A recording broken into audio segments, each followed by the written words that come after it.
right, guys. I don't know what's going on, but our audio, at least for the soundboard stuff, is all jacked up.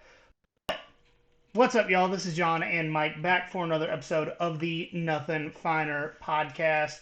Bobby Burchins is back with us tonight to get into the Florida Gators ahead of the world's largest outdoor cocktail party, or if you want to call it by the PC name, it is the War for the Oar. Um, and I Just don't like know Mama when. used to call it. I'm not exactly sure when they changed it to that, but it sounds awful. Um, but after we talk about that, we're going to get into the lesser games of the week, and by that I mean pretty much all the other ones because there's not really any good ones this week. Yeah, it's not a great slate. But before we get into that, how are you guys and what are you drinking? Well, I'll start since I guess I'm the guest and everything like that. Thanks for having me, by the way. I appreciate it. Tonight, I am drinking Diet Coke as I have a very, very early meeting at 7 o'clock in the morning tomorrow, followed by a golf tournament. Trust me, Did you I know? need I need to rest. Did you know that a 12-ounce can of Diet Coke has the same amount of caffeine as a 12-ounce Red Bull? I did What? not, but this is, of course, caffeine-free Diet Coke, so See, it's. that's my move. I'm always on them gold cans. I'm I, I'm well, just saying it's gives me a little bubbly, and that makes me feel like I'm not just drinking water sometimes, but it might as well be just water. Who am I kidding? I drink I like 80 ounces of Diet Coke, so like the fact that you said that scares the shit out of me. I really need to. I know I need to stop, but my God, I'm gonna have a heart attack at like 35. Hold up, hold up. First of all, I haven't had a heart attack, and I'm beyond 35. So let me, kind of like put you at ease. First of all, second of all, I've been drinking Diet Coke since I was in a stroller, and I'm not joking about that. My mother used to walk me around Gwinnett Place Mall up in Duluth all the rip. time, while I was basically carrying a bucket of Diet Coke, the Oh yeah. size of which I could fit into at the time. So, not for nothing, but I think you're going to be okay. Yeah, it Yeah. does. It does have a significant amount more caffeine than regular Coke. Um, Wow. when I switched to Diet Coke, I started having a hard time sleeping, and then I heard that, and I looked at the can, and it's like 86 milligrams of caffeine per 12 ounces. Wow. Um, so I The switched to more you know. caffeine free. It's better, you know. I don't know if it's better tasting, but No. No, it's definitely, um, I don't even know that it's better for you. God knows what kind of fake shit's in here, but whatever, it's fine. I like it. I have a severe caffeine problem, anyways. So anytime I can cut it out, I try to. Um, for a Yeah. while, I I was on don't. like 1,000 milligrams of caffeine a day. Seems like I need to up my game a little bit because I only need to have the one 16-ounce Red Bull in the morning, which is not unsubstantial when it comes to caffeine. Don't get me wrong, but Oh no, after to that, I'm get me good. out of bed, I have an energy drink that's 300, and sometimes I follow that up with a Red Bull if I'm not awake enough.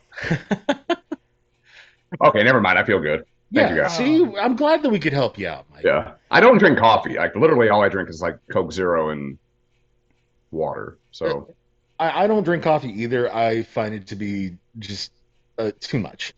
I Whenever like, I even Waffle really House is like too much. coffee, yeah.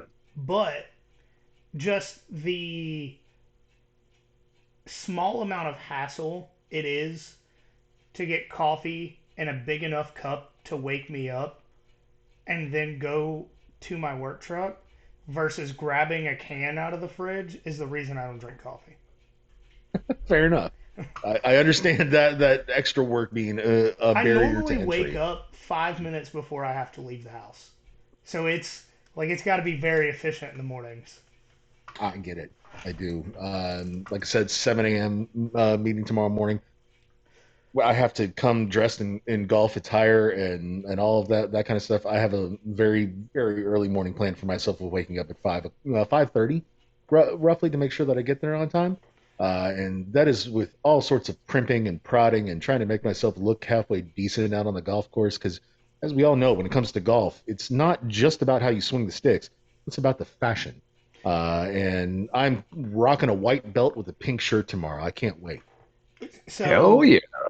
if you switch to disc golf, you can show up like I do, and that's typically in a cut off Wrangler t shirt and some short shorts with a cooler of beer larger than my actual disc golf bag. Hmm. Hmm. And That's all. If I may, however, that's also the soccer version of golf, to which I would say that's the pussy version of golf. So not for nothing. you know, I'm poor.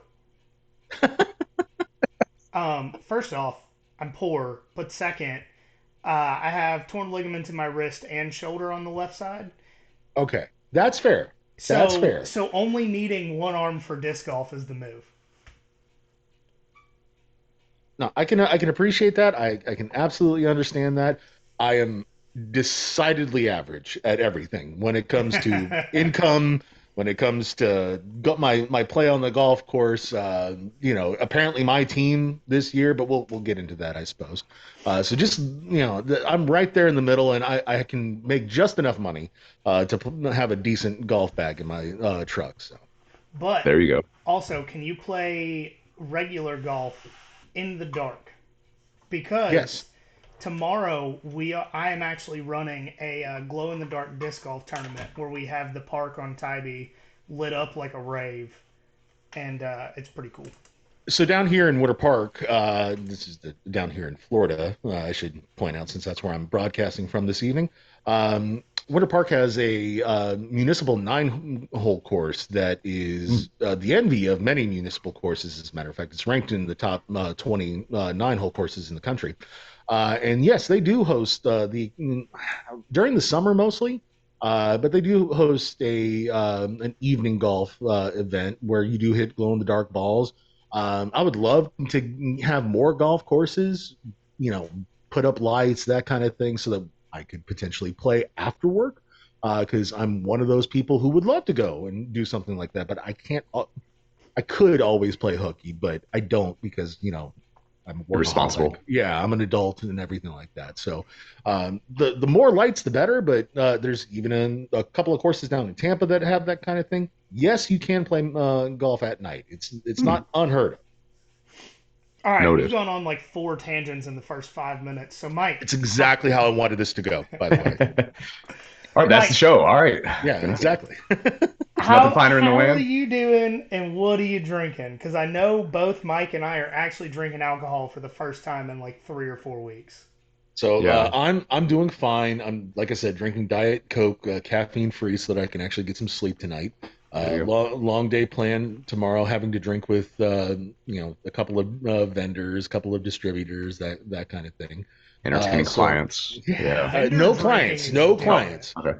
I'm the client, if anything, Hmm. Yeah, for this tournament. So Okay. vendor it's drinking being is different.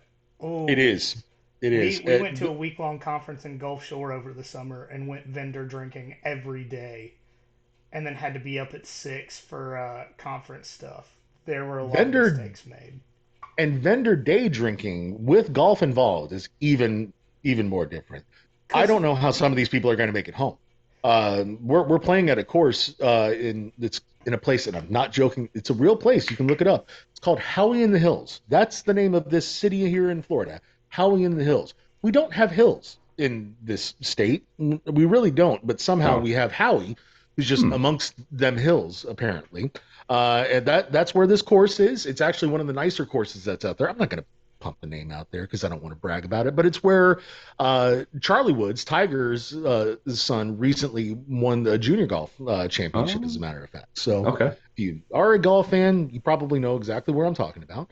And yeah, Howling the Hills, by the way, is in the middle of fucking nowhere. For Atlanta purposes, let's say this would be somewhere Monroe. in be yeah, it would no, it would be somewhere in between um Columbus and Atlanta. Like once you get Oh, past like 195 or 185, that hmm. area where there's like Callaway Gardens and that's it.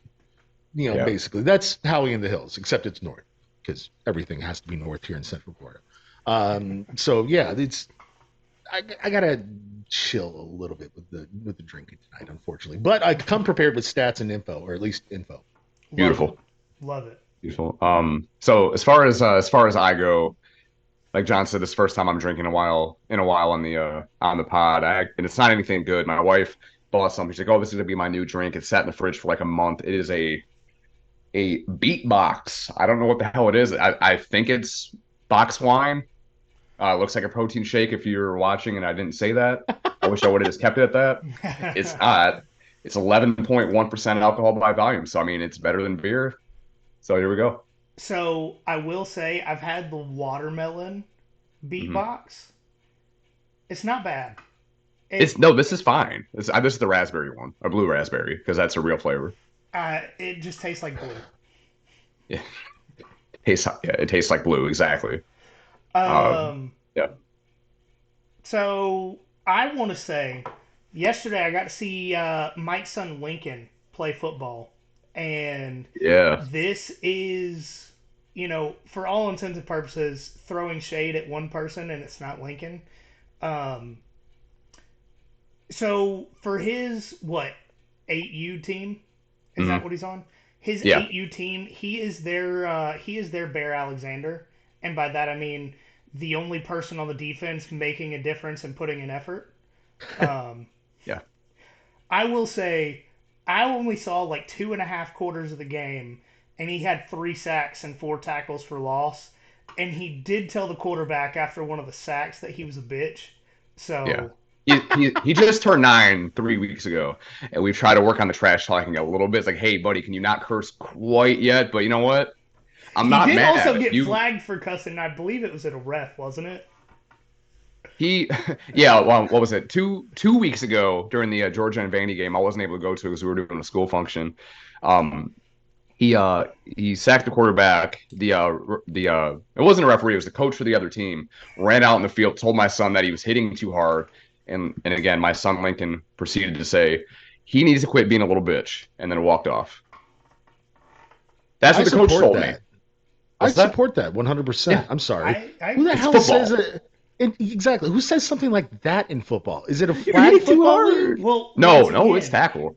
once What the again, hell are you talking about? Exactly. Exactly my their point. their whole league gave me hardcore USC vibes. Well, No, it's funny because he plays in a more affluent area of Savannah. Like we drive like 40 minutes out there, and it's it's very soft. That we'll play kids from like the actual city itself. We've driven to fucking Hardyville, South Carolina to play, get our ass kicked in a different state. They played Sandstorm after every fucking touchdown. I shit you not. It was like 42-0, and it was like every 4 minutes it was Sandstorm. I already Um, told Mike I would volunteer to coach next year mm, because it was the offensive plays were like run backwards and hope you find a hole. Oh no, it's 4th and 30. Nobody can block besides my son. He played two ways. He played center for some fucking reason because he volunteered for the first practice and they've never moved him because nobody else can snap, even though he's not great at snapping. But defensive line, they have him at a like nose tackle, and I think he's better as an edge or an end. So we'll get that next year. Listen, you are constantly out of position when you are playing at certain levels because of Mm, just size and speed. It doesn't matter if you're the fastest kid, if you are, 6 inches taller than every other kid and weigh 15 more pounds. Guess what? You're playing left tackle because they don't have yeah. anybody else who can block. So it sucks for him in that case. But as someone who used to play offensive and defensive line, if he ever needs a quick coaching, Mm, just coach him up from afar. No, I'm yeah. I'm doing this over Zoom. I'm not driving up to Are you Savannah for that sure? shit. Yeah, I'm really sure. Well, Okay. It's a so I long tried to give him drive. some defensive Yeah. line tips because I played defensive line, and he told me to shut up. So He doesn't take he doesn't it takes him a while to take coaching.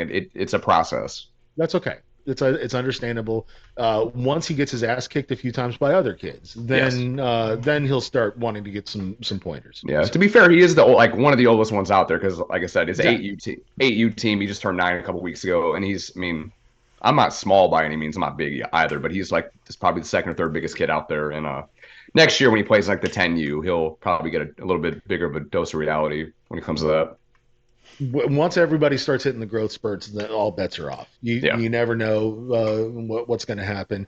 Hell, he could end up being you know, 5'9", 160 pounds. You never know Yeah, with some shit like that. yeah, I'm like 6'1". My wife's like 5'2". So there, who knows? But to That be is a fair, gamble. your oldest Yeah, son is already as tall as Kelsey is. yeah, that's true. He's in sixth grade.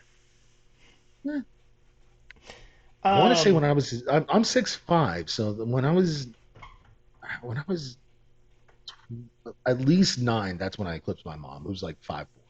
Oh wow. Yeah. So that was something anyway.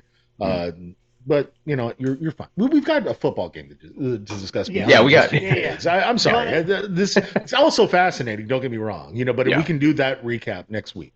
mm, um, for sure. I'm drinking Wild Turkey Rare Breed Rye mainly because it's my fault we got on here late tonight and it was sitting on the desk. Ah, Um, There you go. There you I go. have the china cabinet full of whiskey over here to my right and was like, there's already something on the desk. Heard. perfect. It chose itself. It did. Probably because I was too lazy to put it up when I had it for the Kentucky game a few weeks ago, There but you it go. is what it is.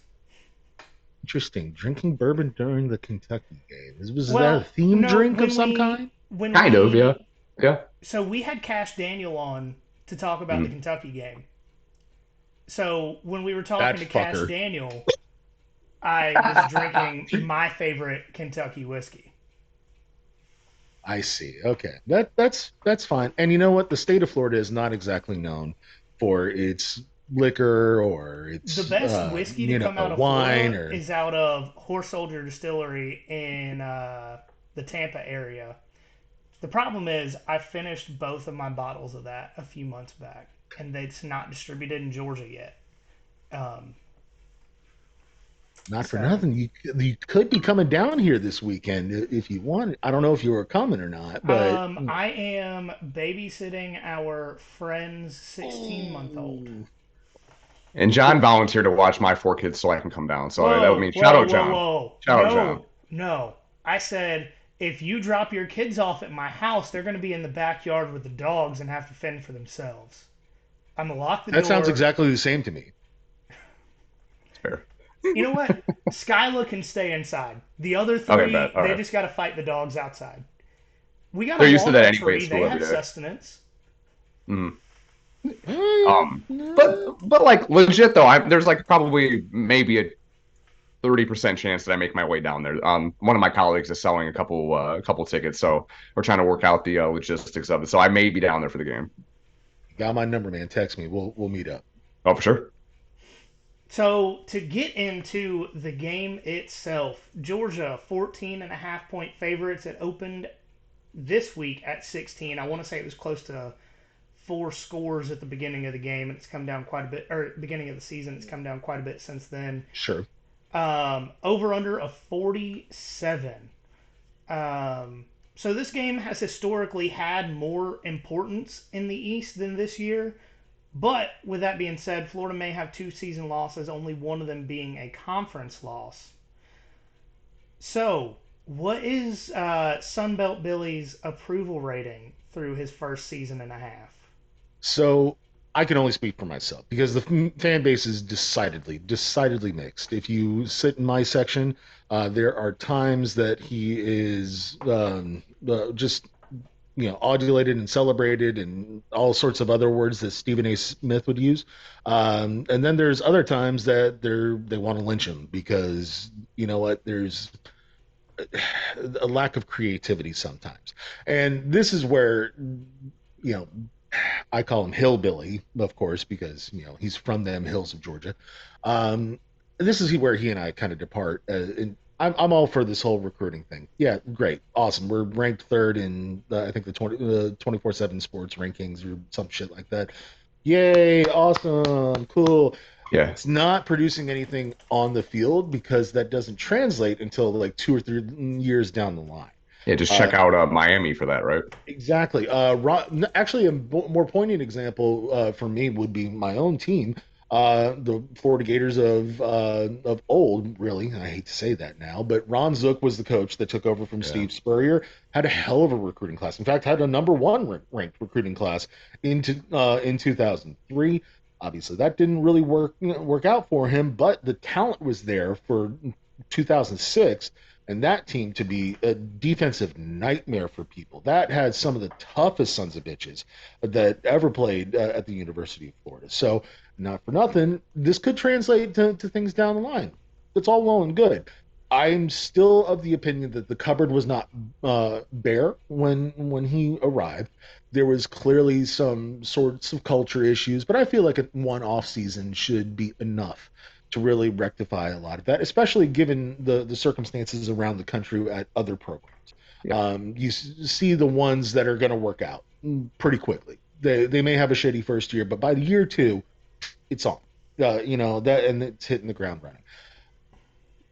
I don't think the only coach that's really embraced this since, or well, I should say two coaches that have really embraced since Steve Spurrier left the identity and the culture that is Florida have been Dan Mullen and Urban Meyer, and that's because they like to score points. They like to have a creative, innovative offense that pisses people off because you don't know where the ball is going to be going to next. And Spurrier did that for a long time, 12 seasons at the University of Florida. Urban Meyer did it for 4 seasons. Dan Mullen did it for 4 seasons. You could even see it in his last season. His by far worst one took Alabama down to the wire. So, there is something to be said about offensive minded coaches that come in and like to toss the ball around.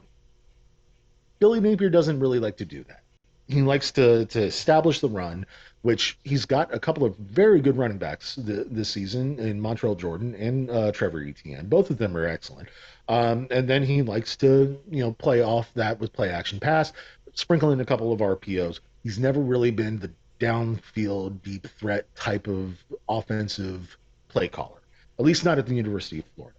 And that's where I think the fan base is starting to get a little bit more frustrated because we are so used to it at the University of Florida, having someone who is willing to call a post go, and having someone who's willing to just say fuck it, throw it up in the air and see what happens. Not for nothing, that was Kyle Pitts and Kyle Trask all of 2020.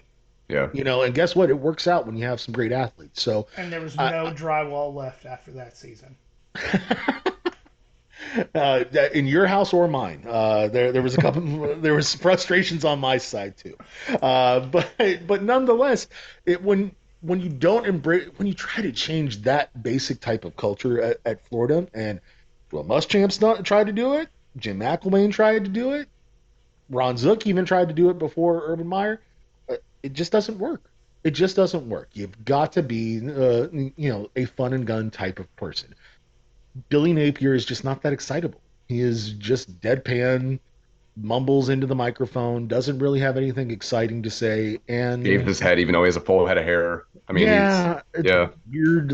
Like he's got like a half beard going for him. I'm not sure why that's there, but I appreciated how excited and pumped up he was after the South Carolina win. That's yeah. the most excited I've seen him at the University of Florida. Hmm. Also, it was like a 1 on my scale of 1 to 10 for excitement. Just saying. So that I think the fan base is starting to come around to him because we are improving as a team, but nonetheless, we're going to be frustrated every time that we do not throw the ball deep.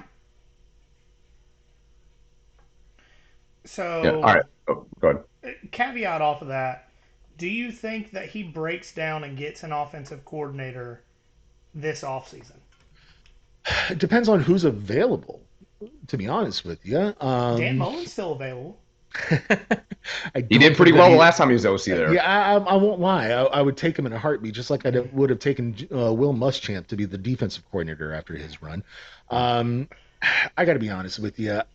I don't see him doing that. I think it's kind of an ego thing with him. It's fair. Knowing Billy Napier's history, as a coach, uh, I don't think a lot of people realize that he was the offensive coordinator for Dabo Sweeney under Clemson, or at Clemson.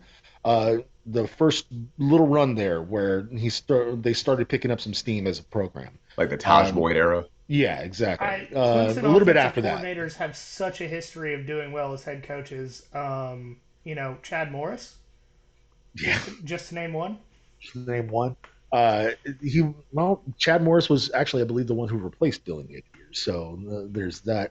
He then was one of the first coaches to go through the Saban coaching Rehab laundromat, center. Yeah. and very quickly was promoted to wide receivers coach. Then ended up going over to Arizona State, where the entire staff was fired with the exception of Billy, who was begged to stay by Herm Edwards during that weird ass time where Oh Herm wow. Edwards was a coach over at Arizona State. But he had a head coaching offer on the table, and that's why he left. He went to the Raging Cajuns of the University of Louisiana, and clearly turned that program around, where they were a 2-10 program for the most part. They ended up being an 11-2 program by the time that he left. So he's got something in him when it comes to offense. He called his own plays when he was over at Louisiana. So once there's buy-in from the team, I can see it, but I do. It also depends on how he finishes this year and who's available. Because if there is someone like a Bobby Petrino that took the position over at Texas A&M, you'd be stupid not to at least kick the tires on a premier offensive coordinator that's out there, especially if he aligns with your type of offense that you already got. For sure. All right, so let's get to the quarterback, and I was thinking about this earlier, like right before we got on with Graham Mertz, like before the season. I mean, we were to be fair, we were shitting on him, which I think a lot of people were I like think that. I was That shitting on him. yeah, but I mean, at this point, honestly, he's probably Even what up no worse than. until the second game, everyone around the Yeah. country was shitting on him.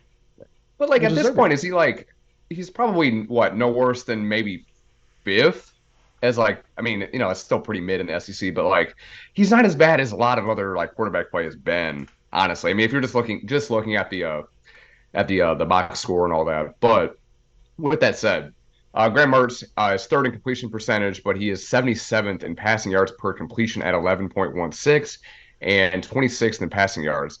Is this a function of the offense, or is he just not taking downfield chances to his like on his own? It's a little bit of both, and it Okay. started to change a little bit more in the South Carolina game. If you were able to watch that game, Yes, he did. Yeah. he definitely took a lot more downfield shots. I think the fans might have gotten to Napier a little bit, and the fans might have gotten to Mertz a little bit too, for that Mhm. matter. And he definitely took some chances throwing the ball to Khalil Jackson for just a beautiful diving catch, Mhm. to get Yeah. him first and goal there, right before I think their second touchdown, and then the strike that he threw to Ricky Pearsall to end that game, just I mean, point on perfect. It's great. It's wonderful that he has that kind of ability in him, and I expect to see that on every fucking throw. Yeah. That's how you play quarterback in the University of Florida. Great. That's wonderful that he did it for a game. But to your point, he continues to check down to every single wheel route, in route that's available to him, and that's partially because of the play calling. Mhm. Billy Napier also likes to run this motion where you're running a wide receiver into the backfield across so that he can every now and then throw a jet sweep in there to throw someone off. And off of that play action, he does a bootleg out, and usually what's available to him is a tight end, and the tight end's running, basically a 5 yard out. That's all he's looking for. For once in that South Carolina game, it was that stupid ass play that I can't stand. It was that I just described. But that's where the Khalil Jackson uh, pass ended up, coming from. It was that motion. So it's possible for him to be a better downfield threat. But to your point, it's a little bit of the play calling and a little bit of I think the time at Wisconsin got to him too. Yeah. You Yeah. know, where at Wisconsin, that is very much a different culture of football. That is very much a ground and pound, and every now and then throw a play action, Mhm. pass to the tight end type of team. Yeah. So I think that part of that was a function of that, but also, I don't think that he has the strongest arm that's out there. We If you can find a nice range of 15, 25 yards downfield, I think that those stats would go up a little bit. and I think the completion percentage would jump down. But I think that would make him an overall better quarterback. Sure. So, once again, a caveat off of that question: are you ready to admit that Ricky Pearsall is the best player on the team? We talked about it week one. Yeah, I don't. So for you Georgia fans, I don't know if you know this or not, but the number one for Florida is generally speaking reserved and given to either the offensive or defensive playmaker, like the go-to guy. Pure, Percy Percy Harvin. Harvin Yeah. was the perfect example. Not for nothing, Tim Tebow was obviously the leader, the captain, Jesus, whatever you want to call him. But Percy Harvin was the better football player, and he absolutely deserved to wear number one. Same thing with Ricky Pearsall. He is by far the best athlete on the team. The catch that he made against McNeese State was the most outstanding catch I've ever seen in my entire life. The fact that Mm. he basically did the Jordan logo I was about to while ask if making that that was the catch. catch. Oh God, that was outstanding. There's very few times that game was one of the was the only home game that I missed this year, and that by the way, when you're having to go drive to three straight night games, it gets a little much. Yeah. Because you're driving right back I after that, skipped right? two home games Yeah, in September because Georgia had four in a row. yeah, that's just it's a lot. So I had to skip that one. But now I'm missed live the catch of the year, in my opinion, because that was just that special. I jumped out of my chair. I don't get up when I'm at home. I'm like an old lazy dog. Once I'm in the chair, I'm out. I'm done. Somebody else is going to have to get me a beer. That made me jump up and holler. It was great. Mm. All right, so Florida is currently tied for 100th in sacks allowed with 19 on the season. Is the line not good at pass blocking, or is Mertz holding on to the ball too long? It's a little bit. We have to go back a little bit to my answer about the play calling with this. It's not that they're terrible at pass blocking, although their starting center um, has been out for most of the year. Jake Slaughter, the current center, has filled in admirably. Don't get me wrong, but there was a reason why he was not going to start this season. It's because Kingsley Iguakin, I believe is how you pronounce his last name, is a much better football player and has played more snaps. Now, the the problem with the offense is that if you are constantly throwing off of that boot action, well, you're not really protecting Mertz as as a pocket, so to speak. When he has an actual pocket play to actually throw from, it's a different story. But he is constantly asked to go out on that boot and style motion, coming off of the sweep that was coming in from the wide receivers. So it's a little bit of a function of him not having a blocker to block for him as a play design that as well. Now, also, yeah, he's just a white guy that's just not that fast. He's never going to be, He's sneaky. He's sneaky athletic. he's okay. Yeah, But and he's he's not gritty. Stetson Bennett You athletic, know, is what I'm hearing. Right. There he's in that gray area. yeah, okay, we'll call it gray. I mean, he's been able to run for a first down on occasion, but he also hasn't done so against any level of competition. The times that he has taken off and run, it was against the Charlottes and the McNeese States of the world. So I don't. I attribute it more so to the types of plays that we're running, more so than just pass protection breaking down. But also the game against Kentucky, guys, they were atrocious in that game when it came to all forms of blocking: run blocking, pass blocking, sun blocking. I think that they had SPF 15 on the sidelines, and that shit ain't going to cut it. So, we've got to get a little bit better, especially against the more premier players out there as well. Hmm. So after starting the season with a great rushing attack that has gone kind of downhill since then, they're currently 81st in the country. Like, what's happened? Couple things. You went from having a 1-2 punch to a one punch. You had because Trevor Etienne was out for, I believe, the second half of Kentucky and all the following week, and Oh. that was a guy that against Tennessee put up 163 yards. Hmm. So taking away that type of running back for a week and a half, basically, yeah, that's going to cost you some rushing yards. Montreal Jordan, don't get me wrong, he is a great running back. In fact, he has more yards than ETN on the season, but that's a function of him playing a full game more. We've got the right around 1,000 total yards of rushing. I don't know the exact number off the top of my head. It could be a lot better, but I also think that they are trying to balance the offense a little bit better because, to your point, we were not very good on offense when it came to the passing attack earlier in the season, and that has improved substantially.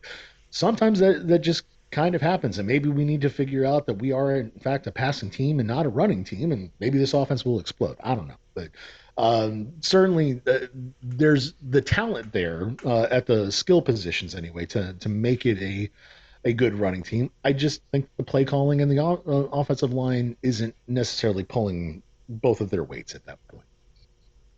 Be fair, like there's a few players on Florida's team that scared the shit out of me. ETN is definitely one of them. As you should be scared of him. He's got a Yeah. Chipotle commercial, guys. I mean, he's Does clearly going he? to be, yeah, absolutely. It must Oh be a wow. local to Florida thing. Yeah, we haven't seen Probably it. because it's definitely in there with his brother. They're Oh both in there. So yeah, that makes he's sense. making that NIL money, though. So good for him. I was on the Ricky Pearsall train last year because I thought he was the only receiver that was good enough to catch missiles from Anthony Richardson. But that's the player that scares me the most.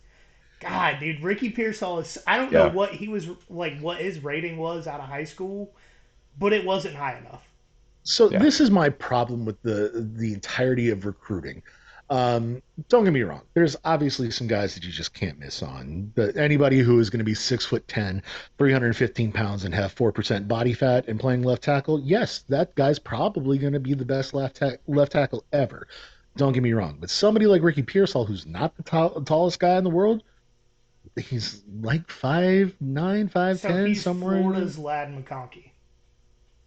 there. Uh, Hunter Renfro. more Hunter Renfro. Okay. That's more the comp, and the reason why I say that is because I think Lad McConkey gets kind of overshadowed by the other targets that are available to Carson Beck, and the fact that you McConkey's been hurt for most of the year has forced others to step up as well. Mhm. Plus Brock Bowers. It's one of those overshadowing and overriding things that I would love to have on my team. Make no mistake. So, um, the reason why I say that Hunter Renfro is the better comp is because Renfro very clearly was a focal point out of the slot. I think that's where the future is for Ricky Pearsall in the NFL.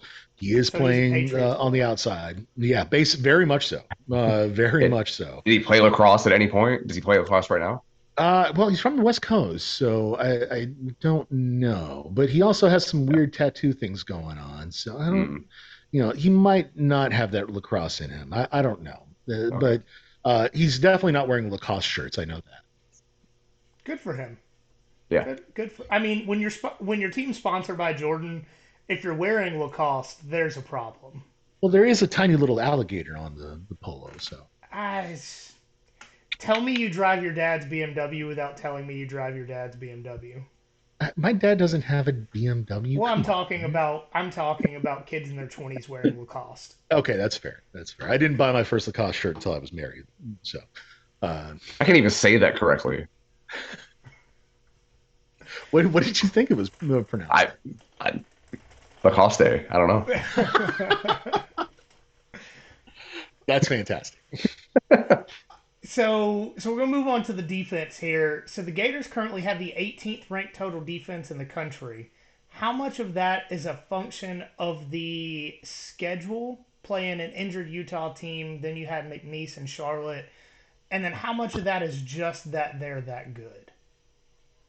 I think it's they're quietly better than you realize that they are because even though that Utah team didn't have Cam Rising starting at quarterback, the very first play of that game they did throw a 75-yard bomb And he on only our had strong three safety. more touchdowns over the next 6 weeks.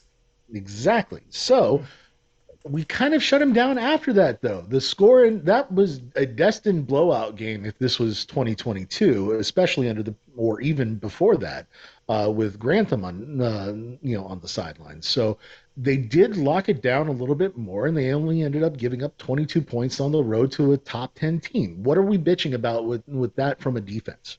We're really. Yeah, that's a fair You point. know, and then coming back home to the swamp, Tennessee was able to run all over the place on Alabama, historically one of the best defenses in this conference. Except Held this them. year.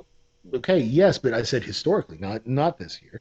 Uh, Still, nonetheless, it's not easy to go into Bryant Denny and Yeah, play like they did. They came to the swamp and got their asses kicked, and it wasn't oh we Tennessee just had an off night. No, they kicked their ass on defense. It absolutely. was not a pretty product. There's a reason why a fight broke out at the end of that game, and it's because everybody was Yeah. being a dick to each other, Yep. and And we were Tennessee not is full playing of nice. trash. Well, yeah, Well, and that too. Tennessee hasn't won a game in Gainesville during any of those players' lives Oh for real. no, no, they really haven't. None of them were alive. The last time was 2003 that they won a game. Actually, no, I take that back. 2001 it was the 9/11 makeup game. So, They were supposed to so play on I was 9. in sixth. I was in sixth grade. I have 4 kids and a fucking mortgage. Let's go. um, I was in kindergarten the last time Tennessee won in Gainesville. Are you that much younger than me? Holy shit. Okay. Man, I'm so glad that I have just for men. Otherwise, I'd be looking like a gray ass Santa Claus on this screen. Honestly, the ring light does a lot for me because I've actually got quite a few grays in the beard. Oh no, the ring light does me nothing but a disservice. I have to like darken this thing up, otherwise I do look like just like a brotastic Santa Claus is the way that I like to put it. Well, there you go. Yeah, I'm Solid. not exactly Not like bad. No. I'm not exactly like oh ho ho ho. It's like ho ho ho. You know what I'm saying? With an E. There you go. All right, we were talking about defense, right? Proud of that. Yeah, we were Well, talking about defense. Yes. So defensively, yes. All right. So there's a couple different reasons why this defense is significantly different than the makeup of last year's team. One, the incoming freshman class has been filled with nothing but studs in the defensive backfield.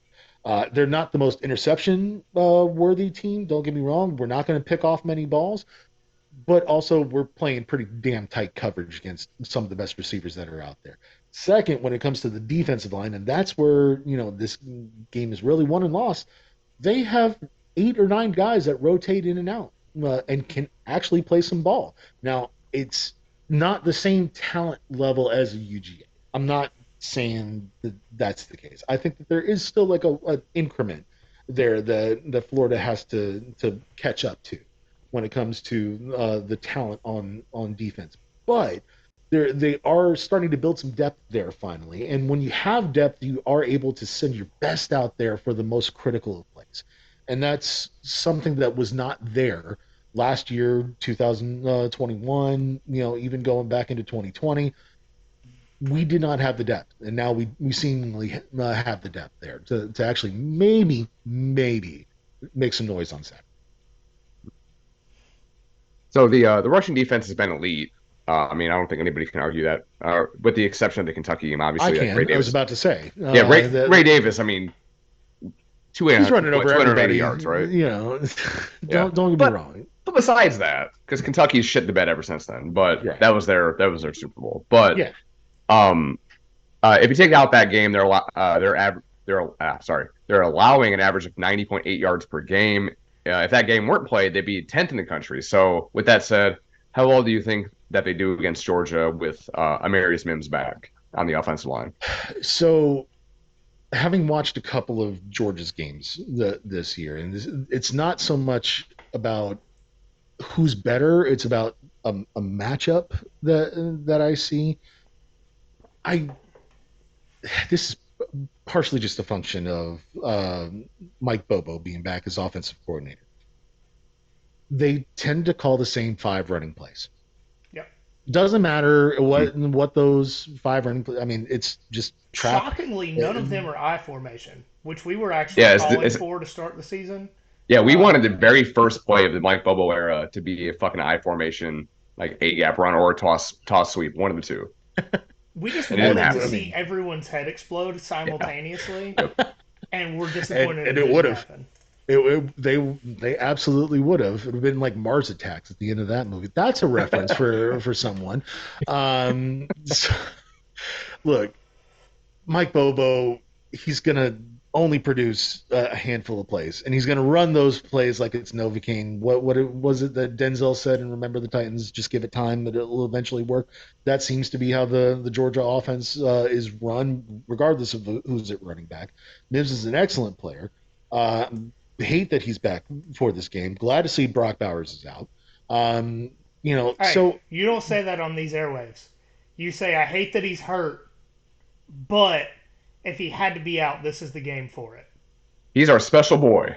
Don't say anything bad about our special I would boy. have Brock Bowers' children. okay, that's I mean, like biologically impossible, but sure, sure. I mean, you know what? It's 2023. What the hell am I saying? We're willing to try. Why not? Yeah, Exactly. exactly, It's 2023. exactly. It's the That's current a year. joke. If this clip gets put out and somehow goes viral, this was 100% a joke.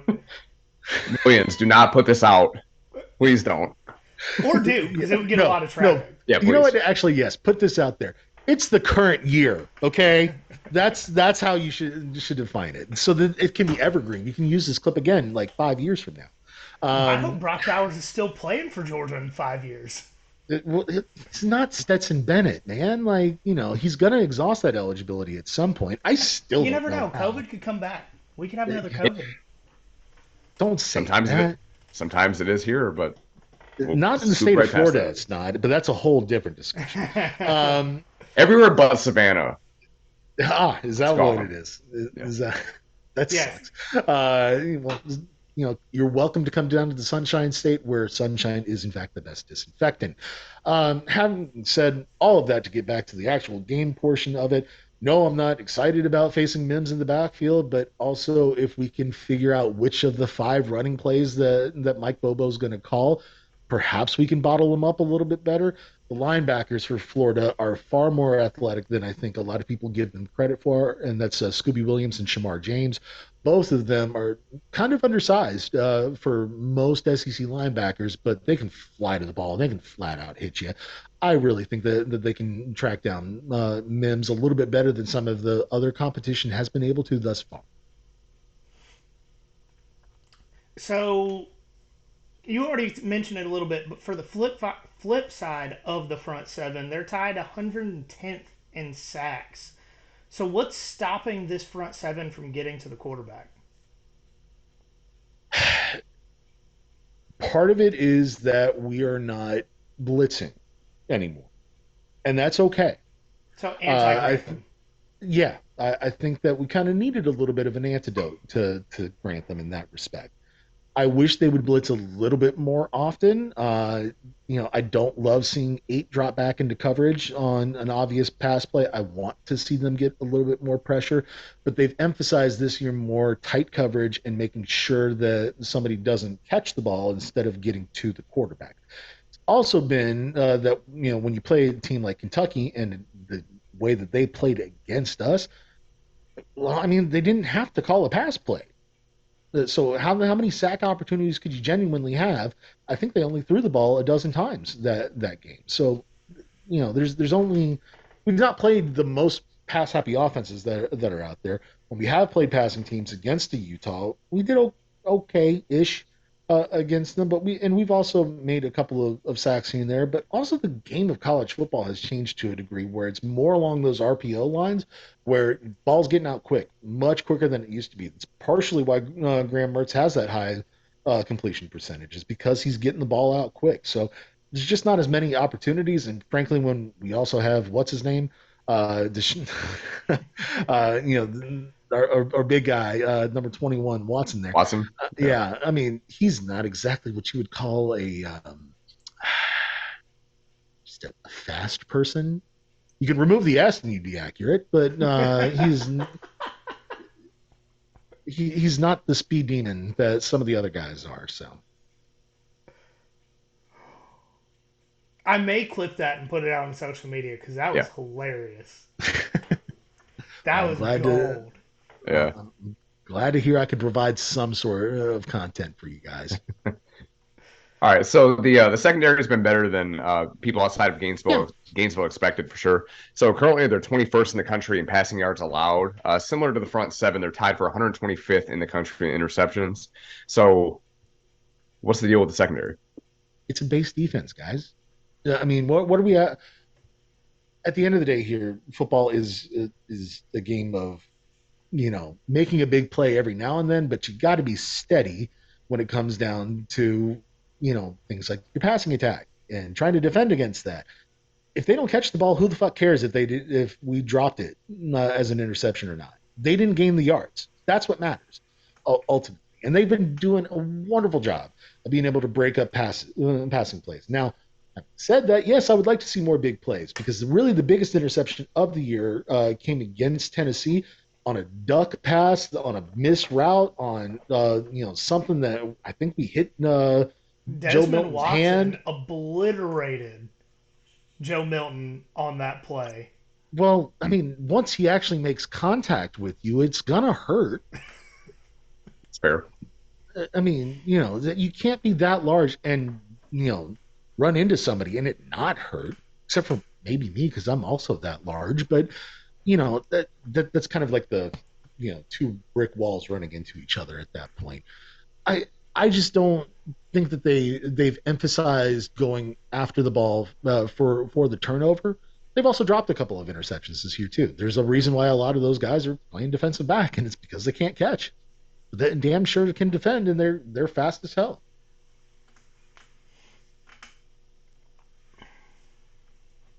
So, what is the one thing that you're confident that Florida will do well on Saturday in? That is an excellent question. One that even though I was given a sheet and knew this answer was or knew this question was coming, I still don't really have a solid answer for this. And partially that's because Napier, I think, has shown that he can throw the ball against the South Carolina. I'm not confident that he's going to be able to do that. Against Tennessee, he had one of the best running games that I've seen in a long, long time at the University of Florida. Not since the Will Muschamp era has the rushing attack been that heavily emphasized against anyone. So we could do one or the other, or we could do neither. I mean, that's very much apparent to me. I suppose the one thing that I would say that for us to do well, it's going to be pass coverage. It really is. We're not scared. We have the speed to be able to contend with the Georgia wide receivers. I don't think very highly of Carson Beck as a quarterback or really a picture taker because God, his team photo is just something to behold. Um, I mean, Yeah, yeah. very Jacksonville, very methy looking. Well, Looks like yeah, he might have he's taken from some Adderall. Jacksonville. He's Yeah, from there. Yeah, yeah. That's why I said he's very yeah. Jacksonville. Mm. He looks like he's coked out on Adderall, and good for him if he was. But also, that doesn't mean that he's really zeroing in on those wide receivers. He's still seeing something shiny in the stands, I guess.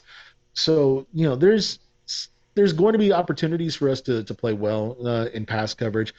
I don't necessarily think that we're going to stop the rushing attack because really nobody's really stopped the rushing attack for UGA this year. It's just been kind of a ho hum type of Yeah. attack without the biggest of plays. Doesn't mean that they're not.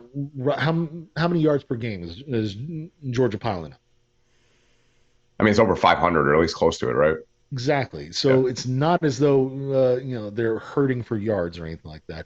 Mm. Where they're hurting and where I see the potential for an attack is the red zone offense does not seem to be well suited for Well, yeah, 20 Mike yards line. Bobo loves to call an A gap run every time they get in the red zone to Yeah. get 0 yards and waste it down. At His first down, favorite I play. always yell running up the middle, and my boy fucking listens. Yeah, I mean Mike Bobo's he's a man of the people. If the people are Yeah. yelling A gap run on 1st and 10 at the 18. They'll never see it coming. Fun fact about Mike Bobo. Did you know that he is the only quarterback in the last, yes, right around 75, 80 years or something like that to actually play a game in the swamp? Did you know he's the first Oh, okay. SEC quarterback to Yeah. win an overtime game? That I did not. No, but I guess 1996, it makes Auburn. sense. Yeah, The Uh, Uga biting trying to bite the Auburn receiver game. Yeah, Uga yeah. trying to go after Robert Baker. Yep. The year before that was when Bobo and company came down to the swamp. They were doing some renovations over at the Gator Bowl, now TIAA State Bank Stadium. They may have changed it Um, back to like Everbank or whatever. oh, I have think. they? I I think don't know. maybe. I don't know. It's all Honestly, You know, corporate. being American down banks here, don't know what they're doing. They don't know No, how to name the thing. and also being down truest. here, you would think that I would be suffering through Jacksonville Jaguars, football when it comes to Sundays. But thankfully, the Miami Dolphins have been There you on go. instead of the Jags, and so I haven't been able to watch much of many games out of that stadium this year. So I have no idea what the fuck it's called. I'll You're find also out on lucky Saturday. to be not watching the Falcons play. Disagree. They Big might facts. be winning some games, but it's awful. It's ugly. Listen, I'm with you guys on so many things, okay? Anything that is Atlanta, I'm perfectly fine with. I can because I've said this for many, many years. There's I'm from Atlanta. I'm not from Georgia. Okay, so I am very much a Braves fan, very much a Falcons fan. You step outside the city limits, fuck it. I hate everything that's outside the city Well, limits. But once you get okay, you would inside to like there, Savannah if you came here. For real. yeah, it's great to come and visit every now and then. But I It's there's also only great to live here. I'm It is. sure We that both live here. That's I'm one of sure that it's fine. Okay, delightful. but do you guys have theme parks like right down the road from y'all? Like big ass Well, ones that people Well, we come have into open town? containers, the same deal.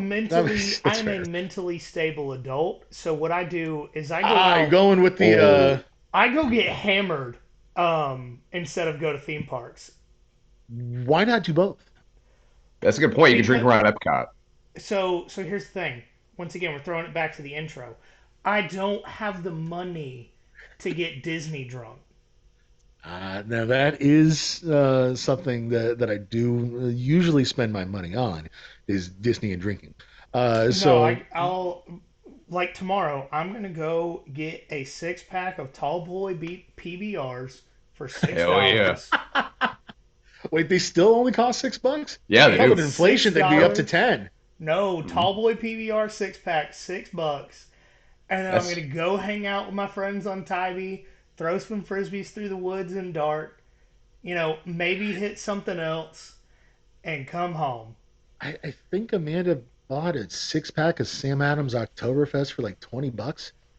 oh my God. It's like 18.99 or some shit Okay, like that. and let's be honest, Sam Adams Oktoberfest is not It's $20 good.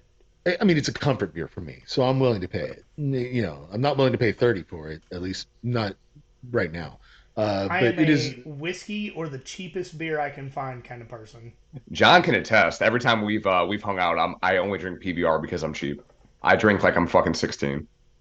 that's okay. I drink expensive scotch, and vodka is my vice that Yeah, I'm willing to go cheap on.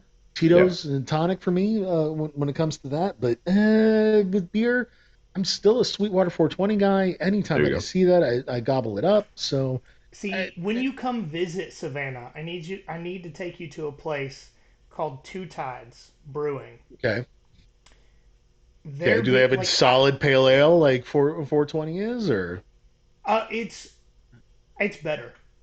Like their 6 foot IPA is one of, if not the best IPAs I've ever had. all right, it's bold words, but to be fair, I also kind of grew up drinking Sweetwater 420. My mom Yeah. at one point worked for a company that used, well, I guess Sweetwater used them as their warehouse, basically, because they were renting warehouse space. They didn't have their own at the time. And yeah, one of the benefits to that was she would always bring dad home a case, and dad didn't always drink those beers. So, I learned how to drink real well on Sweetwater 420. It's another one of those comfort beers for me. Well, when you come to Savannah, we're going to take you to Two Tides. I'm okay with that. I'm willing to experiment with beer, not so much whiskey. I'm very much as I've got two types of scotch that I'll drink, and that's about it. Whoa, you don't drink bourbon? Nope, too sweet for me. I know I that still seems like I, a a little weird, but I still have something that I think you would like. there is the occasional like one-off that I might go, oh, that's not like Jim Beam, just fancier. That might be the case, but for me, I'm a huge Scotch guy because it's a lot more smoky, and this is something that for all of you underage kids out there, if you learn how to drink Scotch when you're 19 years old, guess You're what? You're hitting not me. going to get carded at a bar. Nobody cards you when you order Scotch. Not a single person. That's fair. I have two bottles of scotch in my cabinet, and one is Brook Laddie Classic Laddie, and then I Okay, have a Glenfiddich 18. Glenfiddich, I will drink. I I love will absolutely. Glenfiddich is my favorite scotch. Point I blank period. am more of a Macallan guy personally, but Okay. and there's nothing wrong with Glenfiddich. Just like there's really nothing wrong with Johnny Walker. I mean, that's fine if you want to drink. Mm. You have to drink the upper levels though of the Johnny Walker. Correct. You Like can't black slum it is in the the red. lowest you can go. Yeah, you cannot slum it with the red. No. You really can't. That shit's disgusting. But the blue, oh good God, it's just it's so wonderful. It is. It's absolutely delicious. When I was back living in Atlanta, I had this ridiculous sales quota for me, and it was um, the year before I had kind of set records for sales and stuff like that. My quota was a paltry $250,000, and I sold 1.1 million. A So little they bit above kind and of, beyond. Yeah. yeah, a little bit, the Yeah. 420% to quota. That's Mm. still a record, I believe, for that company. Hell yeah. They bumped that up, obviously, and said, well, you're going to sell another $1 million. And that happened to be 2020. So that was a Mm. fun time. But still, I exceeded it somehow and sold 1.2 million. Once I did cross the $1 million threshold, though, that's when I sent the wife out to go get a bottle of Johnny Walker Blue for celebration. This is something that I don't think a lot of people know. This is not to get political or anything like that, right? During that time, the price of scotch skyrocketed. Yes, it did. Hmm. Yes, it Hmm. did. I Okay. know exactly why, and I'm not gonna blame anybody in particular, but somebody who is being protectionist and tariffy. Just saying, I was about to say just there. saying. That is one of the few times where there is a certain individual you can blame. Yeah, there's one specific one that I can blame. Correct. Yes. So anyway, I'll let it go at that because this is supposed to be a football podcast, right? Right? Yes. I mean, we You haven't you talked sort of football in talked about solid football. 10 minutes, but yes. That's okay. It's okay. Look, I love these kinds of shows. Honestly, the ones that go off the Yeah, fucking walls, those are my favorite types of podcasts. So for sure. All right. So we got one last game-related question, okay, and then we're gonna get into some other stuff real quick. okay. Mike, Oh, sorry. All right. Sorry. So what is your biggest concern for Florida in this game? Um, really for me, it's being able to get through the first half. What I mean by that is if you watch the South Carolina game for UGA, for instance, South Carolina was able to put up a damn strong fight for the first half. Came out flat-footed in the second half. Part of that is the coaching adjustments that Georgia was making on the sidelines, but it's let's be real, they didn't blow the doors off them in the second half. What was the final score of that game? Like 41, 39, something like that. 24-14. for 24-14. Oh, I was Okay. thinking South Carolina. My bad. So, very clearly, Georgia came back in full force, but they came back in full force to all of three touchdowns. To be fair, Right? I was at that game, and it was like 30-mile-an-hour winds and pouring down rain. Okay. But they I still know. My point though being is that Georgia's not the strongest of first half teams. I watched them against Vanderbilt a couple of weeks ago. It's not as though they came out firing on all cylinders there. Now, look, I know that they're playing a nooner at Vandy, and nobody's up for those games. But if you're the same sort of talent rich, number one ranked team that's not prone to any sort of upset, you go out and you kick the shit out of somebody like Vanderbilt, even if it is a nooner. So there is like something to be said about getting through that first half. If we can pile up the points and maybe get it to the point where it becomes a boat race, but they end up not having enough in the tank. That'd be the ideal scenario for me on Saturday, obviously, because that's honestly the only way that I see them pulling off a win is kind of going up like 28-7 at halftime, and then just continuing to match blow for blow, and hopefully hanging on. Now I have to ask you guys here because I genuinely don't know what is Georgia special teams like? Because Florida special teams have turned around all of a sudden here, and I'm intrigued to see what this one goes with. So in that South Carolina game, it was awful. But like Yeah, I said, high 30-mile-an-hour winds, wind, rain. rain, Gotcha. and as someone sitting in the stands, it was absolutely fucking miserable. But that I think Peyton Woodring as the kicker has only missed 4 field goals all season, and 3 were during that game. Okay. And then All right. you have the Aussie Brett Thorson who pinned Uh, Tennessee back in that game last year for what should have been a a safety, but the 75-yard punt. referees didn't call it. Yeah. So outside of the South Carolina game, the special teams have been phenomenal. Fair enough. But okay, I will point this out. I mean, this may just be um like anecdotal or whatever, but it seems like the last like maybe like 3 or so games that um punt return, kick return, they struggled a little bit to field the balls. Like Makai Muse, I think He's he's got a muffed case of the what like two or drops here lately. yeah, he's had like two like I want to say like 3 muffs the last few games. Like so He's fallen on top of them, yeah, he but hasn't he lost. still I don't think hasn't he's Okay. lost fallen any. solid. Yeah, So but at some point that's going to catch up to him if he continues to have the in the case of the drops he's there. But that's the one thing that would concern me a little bit. Brett Thorson hasn't played enough. We don't punt like again, not to be like too braggadocious or anything like that, but yeah, like they really haven't punted all that much. Like there's I was about to say, I think Georgia's he's got turned out. less than 10 punts on the season. Yeah, okay. Georgia. I mean, if Georgia doesn't score, it's usually because they miss a It, field goal or they have a turnover, and they've had more. yeah. It feels like again, anecdotally, it feels like they've had more turnovers this year that at this point than they did the last couple of years. I And would I could be also totally wrong about that. from what I've seen, they've also stalled out more Yeah. so at like the 35-yard line where they might gamble and maybe go for it on 4th and 1 or Right. Yeah. something like that. So they've had a couple of those drives as well. The only reason I bring this up is because I do want to get the best named kicker that I think is out there right now in Trey Smack. I want to give him some love. Ooh, That is ooh, a great kicker. that Now, is a name. great name. UCF's kicker's last name is Boomer. I mean, that's pretty Oh, good. And no, especially nothing. because Trey they played Smack Oklahoma last week. Smack. So Boomer was punting at punting to Oklahoma Boomer. last week. Yeah, I can see Oh that. wow. That was a good one. I just It was a rewatched good that one. game yesterday. All time for kickers though, like Dicker the kicker at Texas. Yeah. Oh no, You that's can't the beat best it. one. You Yeah, can't beat yeah. that. But no, seriously, Trace Mack has come on. Adam Mahalik started the season as the place kicker, missed a couple of field goals against Charlotte, I believe, and ever since then it's been Trace Mack in there as the place kicker, and he has been perfect. He's not missed a single field goal or a single Hmm. extra point.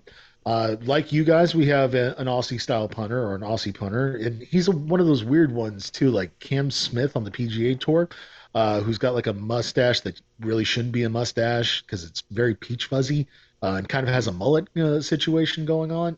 That's just the Australian I was about to say thing one right of my now. real good friends lives in Australia, and he says almost everybody that's not like a hardcore professional has a mullet and a mustache. He says that's Hell just his That yeah. thing. doesn't shock me. And don't get me wrong, I would love to be experimental with my facial hair. Make no mistake, but also I should, you know how like it used to be. Well, I don't know when the last time I shaved was. It's been like at least 7 or 8 years I can since I've done it. But when I used to actually tell you the shave, exact date that last time I shaved. okay, let me ask you. Well, on this exact date, did you do this? Did you end up shaving into various forms of facial hair just to see what you'd look like, Yeah, that's just in what every guy case? does. Yeah, Exactly, right. Yeah, Yeah. hand up. exactly. Who Yep. hasn't done the handlebar mustache? I got yelled at so bad. I was about to go to school with fucking Fu Manchu, and my wife would not leave the house until I shaved it. I can tell you as far as mustaches go, mine needs a trim real bad. I'm sitting here, my mustache is tickling my bottom lip right now.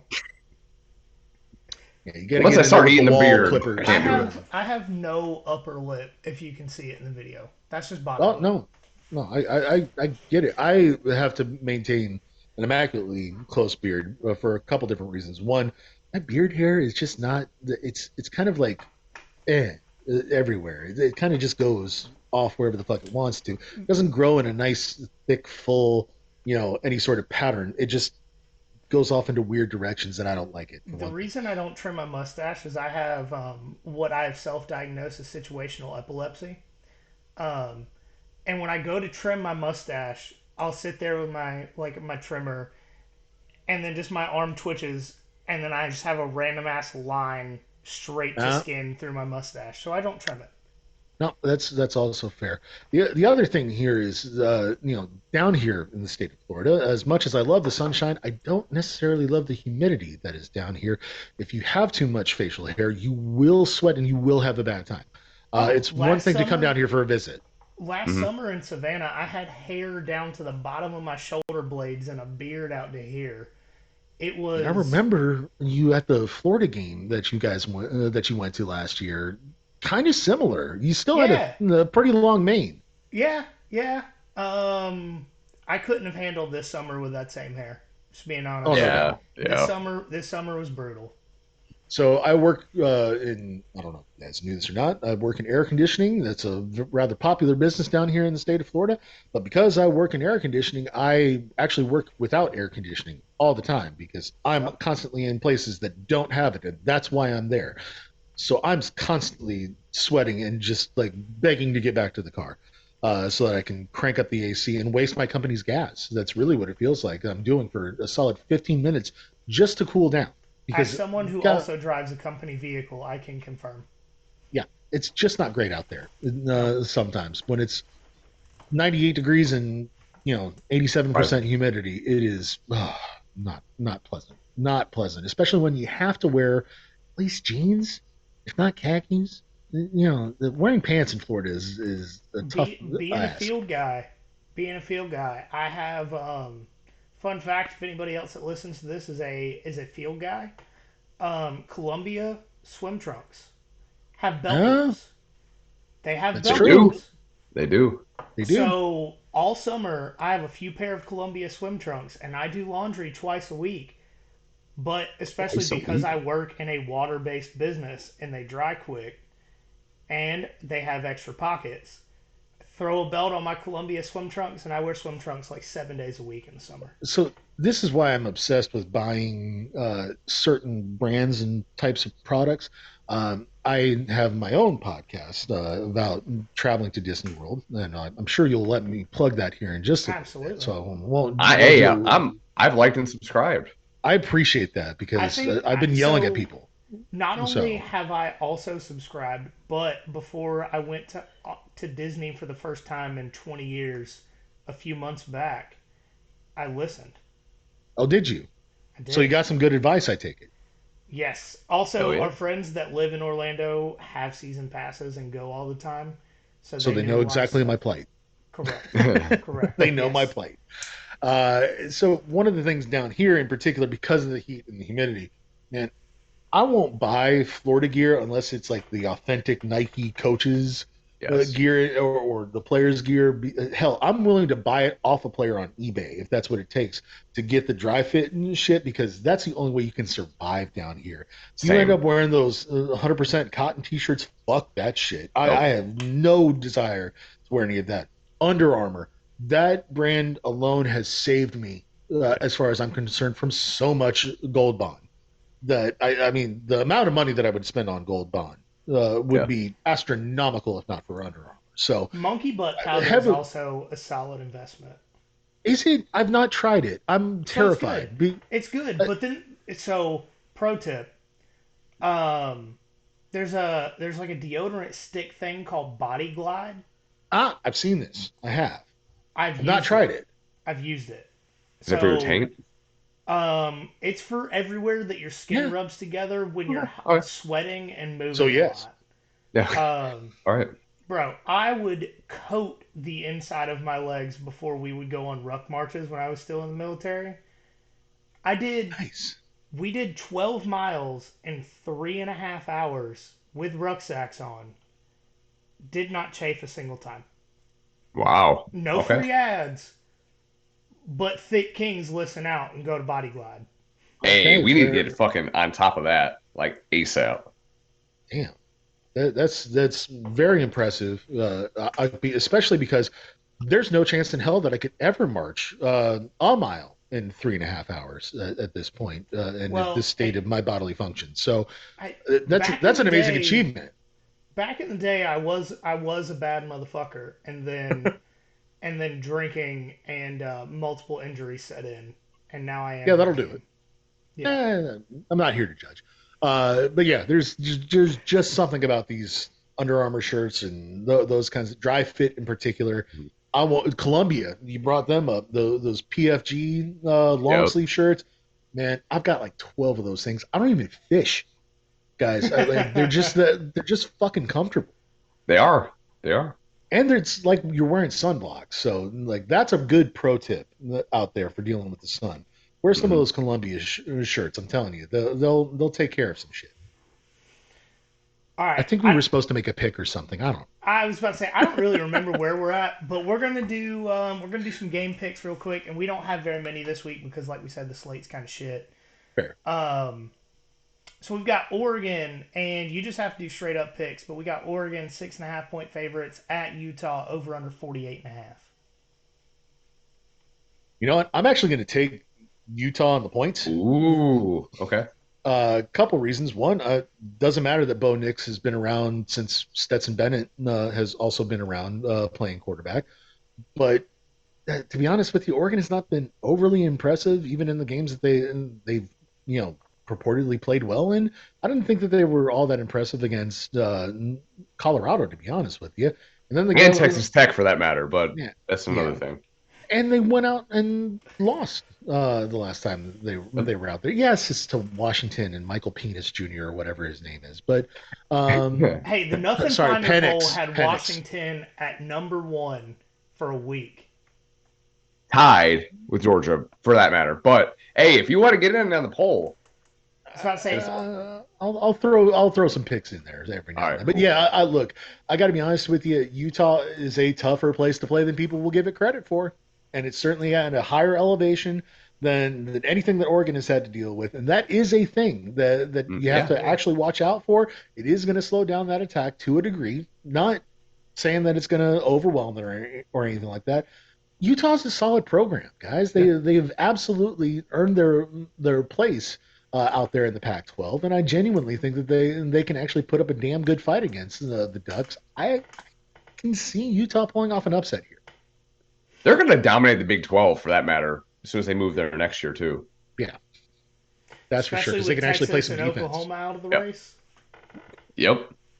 Mhm. I'm So interested to see how that trip to UCF goes, but Yeah, right. I think it would be just as interesting to see UCF go to Utah to that's go what happened from with Florida. To be Right. honest It's with like zero going you, feet from of fucking elevation to yeah, 5,000. yeah. look, when they came into the swamp, they had no idea what the hell they were in for. No, Those guys were on the sidelines puking left and right because of all, Oh, yeah, because just the heat and humidity. I was about to yeah. Like That's right. say, and they, that's it's something a that even different during the environment. Florida Utah game this year, we talked to you about on that live stream. Yeah, You can prepare for a lot of things. Two things you can't really prepare for, no matter how good your facility is: humidity hmm and elevation. Yep. very true, very very true. So and there is the difference between Florida and Utah, if there ever was one, besides Mormons and strip clubs and meth and whatever. It's fine. Bath salts. I can go on, There but couldn't, yeah, there couldn't alligators. be any more like diametrically like opposed like states or like different states or inverse states than Utah and Florida. Yeah, Honestly, so it's a very weird situation. How the hell yeah. we ended up playing them, I have no idea. But no, It's the Urban Meyer Bowl, right? Correct. sure, we'll go with that. Okay. Yeah, exactly. So yeah, I kind of see Oregon maybe struggling with Utah this week. Next game, Tennessee 3.5 point favorites going to Lexington playing Kentucky over under 51.5. Kentucky's tougher than they get credit for, you guys. They genuinely are. If you can run the ball, or if they can run the ball, they are fucking dominant. And I saw it. Yeah. I saw it against my own team. Honestly, losing a game against Alabama will sometimes affect people to the point where they lose twice.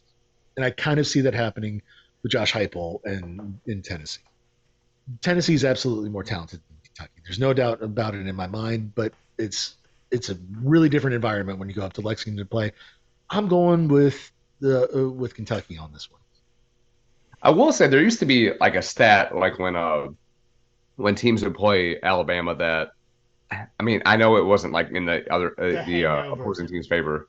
Yeah, but Yeah, like it was like whoever like you would damn well be sure like after you played Alabama you'd more than likely lose that game the following week. and part of it's because they just beat you so bad physically, or Yeah. they just wore you out so bad physically that you just didn't have a chance to really recharge in time for another week. Mm. After that, it's different if they had a bye week after that. I think then everybody was pretty much fine. But I mean, the ankle sprains hurt a lot worse when you're playing a team like that. You Yeah. know, they just do. Yeah, they keep you out for a little bit longer. Speaking of, I'm on a serious note here with Brock Bowers. He had the tightrope surgery, Yep. right? So he had the same surgery as Tua Tagovailoa Mhm. back Yes. in the day. Why was Tua able to play, but Brock is going to be So out? Tua had the surgery after the SEC championship game and came back 3 weeks later in the I thought it was playoffs. before that, wasn't it? I thought he was before that as well. I'd have to I go thought it was back and during an look. Alabama. I thought it was during an He Alabama bye week, and he came back to play LSU after the bye. I thought that's what it was. I would have to look. I'm not 100% sure, but I will say Brock had the surgery on like Monday or Tuesday of last week, and he's Okay, already out of crutches working towards coming back. So Because it's like so a he's 4 to 6 week like recovery, right? It's like it's he may four be to back six for weeks like Ole for Miss. humans, but we've come to the conclusion that Brock Bowers is not one of us. Um, So he's playing Saturday, is what you're I saying. wouldn't go that Breaking far. news. I Breaking news. don't know if Georgia has invested in back to tanks. Um, but The amount that they spend on fucking recruiting and just like this the football program in general, it maybe. wouldn't shock me if they found back to tank from a galaxy far, far away and a Yeah. long, long time I'm ago. so So, glad you got that reference. oh yeah, I'm so glad. absolutely. You Look, know, it's my dream to be on a Georgia podcast talking shit about Georgia and talking pro Florida. That's one of my dreams. The other one is to be on a Star Trek podcast where I can really nerd the fuck out on some Live Long and Prosper. I have so watched every single episode and Ooh. movie of Star Trek to the point where I tallied it up.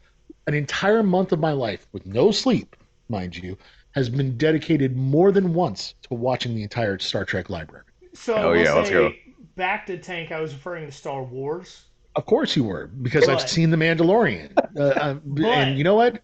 Here's my instead of flicking you off, I'm going to give you the live long and prosper sign on that. Star Trek is way better than Star Wars. I've never been able to get into Star Trek. But so our Hey, other Patrick Stewart friends though. that live in Orlando told us about the Libby app, where if you have a library card, you can listen to audiobooks for free instead of paying Audible $25 a month for one book. Okay, Um, and all of the books that I want to listen to are currently on very long holds. And as someone who drives a ridiculous amount for work, I totally have understand. listened to three Star Wars novels in the past 2 weeks.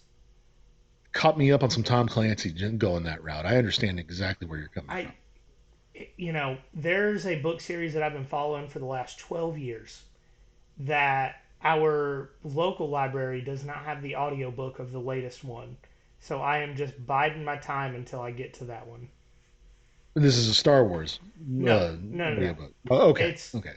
I free ad on this one. Brad Taylor, former Special Forces officer, writes phenomenal books, and he's got like 19 out so far. So Okay. if you want to listen to a military book, it starts with One Rough Man, phenomenal series. Free ad, free ad. I would love to actually. I don't even care if it's about football. I'd love to get him on the show one day. See, I'm really angling to give Georgia libraries a little bit of shit for not introducing science fiction into their catalog. I kind of see Georgia Libraries about peanut farming, and well, that's They're about not it. as I good as they could be, but they're not as bad as some. That's That's fair. true. That's true. Because I don't. I'm currently apparently there is a prologue novel that's like 30 chapters to Rogue One, the Star Wars movie, Which was and entirely unnecessary as a movie. It was the best of these Disney Star Wars movies. okay, It filled a plot hole that I didn't even realize was there. okay. To be fair, if you go on Libby and listen to the book Catalyst, that movie makes 10 times the amount of sense does when you just watch the movie. See, this is the problem with the recent Star Wars shit. I tried to watch that Ahsoka series. Apparently, I had to watch 17 cartoon seasons of some shit Nine. before I could even. I'm sorry, 9. My bad. I had to watch almost a decade's worth of cartoons to have any sort of nerd boner for any of the characters that were So showing the up problem in is this you're Ahsoka old series. because people Yes, my age, it was coming on week after week, and I was able to watch Ahsoka without needing to watch the Clone Wars again. yeah. But I've I still was able seen to that watch series the like 3 or 4 prequels. times. I was able to watch the prequels and be very disappointed in the quality of filmmaking that George Lucas was putting out, not realizing that there was any sort of TV show. By the time that Clone Wars and Rebels came out, I was well on my way to not giving a fuck about Star Wars ever again. Plus, then Disney bought them, and as much as I love Disney, that's kind of when it went really downhill. 'Cause, Correct. man, oh god, Correct. the remake of Force Awakens was bad. The last movie, I swear to God, I just started laughing in the middle of it. Not at anything funny. It was just that bad. It was You just know, that Well, bad. I The will ships say couldn't go up. That was a plot point. yes. I will say that I watched one of the sequels in Denver while I was there for work. Fucking blazed out of my mind. I It's a little different. It was great. It was great. No. I'm trying to pick up my medical card here in the next couple weeks, so perhaps I'll give it another go around here when I do. But I will send you a message off air about something to be cautious about if you care we'll talk. when it We'll talk. comes to medical cards. But um, last game we need you to pick: Georgia 14.5 point favorites in Jacksonville playing Florida over under 47. All right, I'm taking the under on points, and I am absolutely taking Florida and the points. I'm not calling Florida to win. I would love for them to win, and I see a couple of lanes where they could win. I genuinely do, and it involves with Georgia coming out slow and sluggish, and Georgia's prone to do that. So there is an opportunity there for Florida to take advantage of it. What Florida has to do is play the perfect game. They have to throw the ball downfield like they did against South Carolina, and they have to run the ball like they did against Tennessee. They can do that and pitch a pretty okay game on defense. I actually think that we can maybe pull off an upset. Don't think that all three things can really happen all at once. So I think Florida plays it a hell of a lot closer than Vegas does. I'm gonna go ahead and say this game ends up being 24-21. ooh, GG. okay. That's not all that far off of what I was actually thinking for this one. Um, Like I want to scare the shit out of UGA. hold on. I do. I'm gonna mute real quick because there was just a real loud bang. Um, Go ahead. but I'll be back. All right. Y'all can keep going. Yes, live streamers. You're gonna enjoy this one. We'll see what happens when John investigates a loud bang. Hey, Again, it is everything Savannah. okay? You Who never know. fucking knows? Do So what? that's the one thing that I will say about living down here in Orlando. There's Mhm. not much I of just that heard a real going loud on, bang. and the parts that where that Okay. would No, occur, I got very not concerned. close I to heard a here. loud bang. Mhm. Like I felt So it it's in the fewer floor. and further between down here. Okay. We Okay. so like prior to us like living in like the Atlanta area, we had talked about living in Winter Park, and that was one of the like the goals and my honest, quite honestly, my wife is still trying to live down there, but we're worried about retirement and stuff like that with like the teacher pension here in the state. So No, I don't blame you for that because I had to experience that transitioning from Georgia to Florida myself with my mm, wife and her stuff.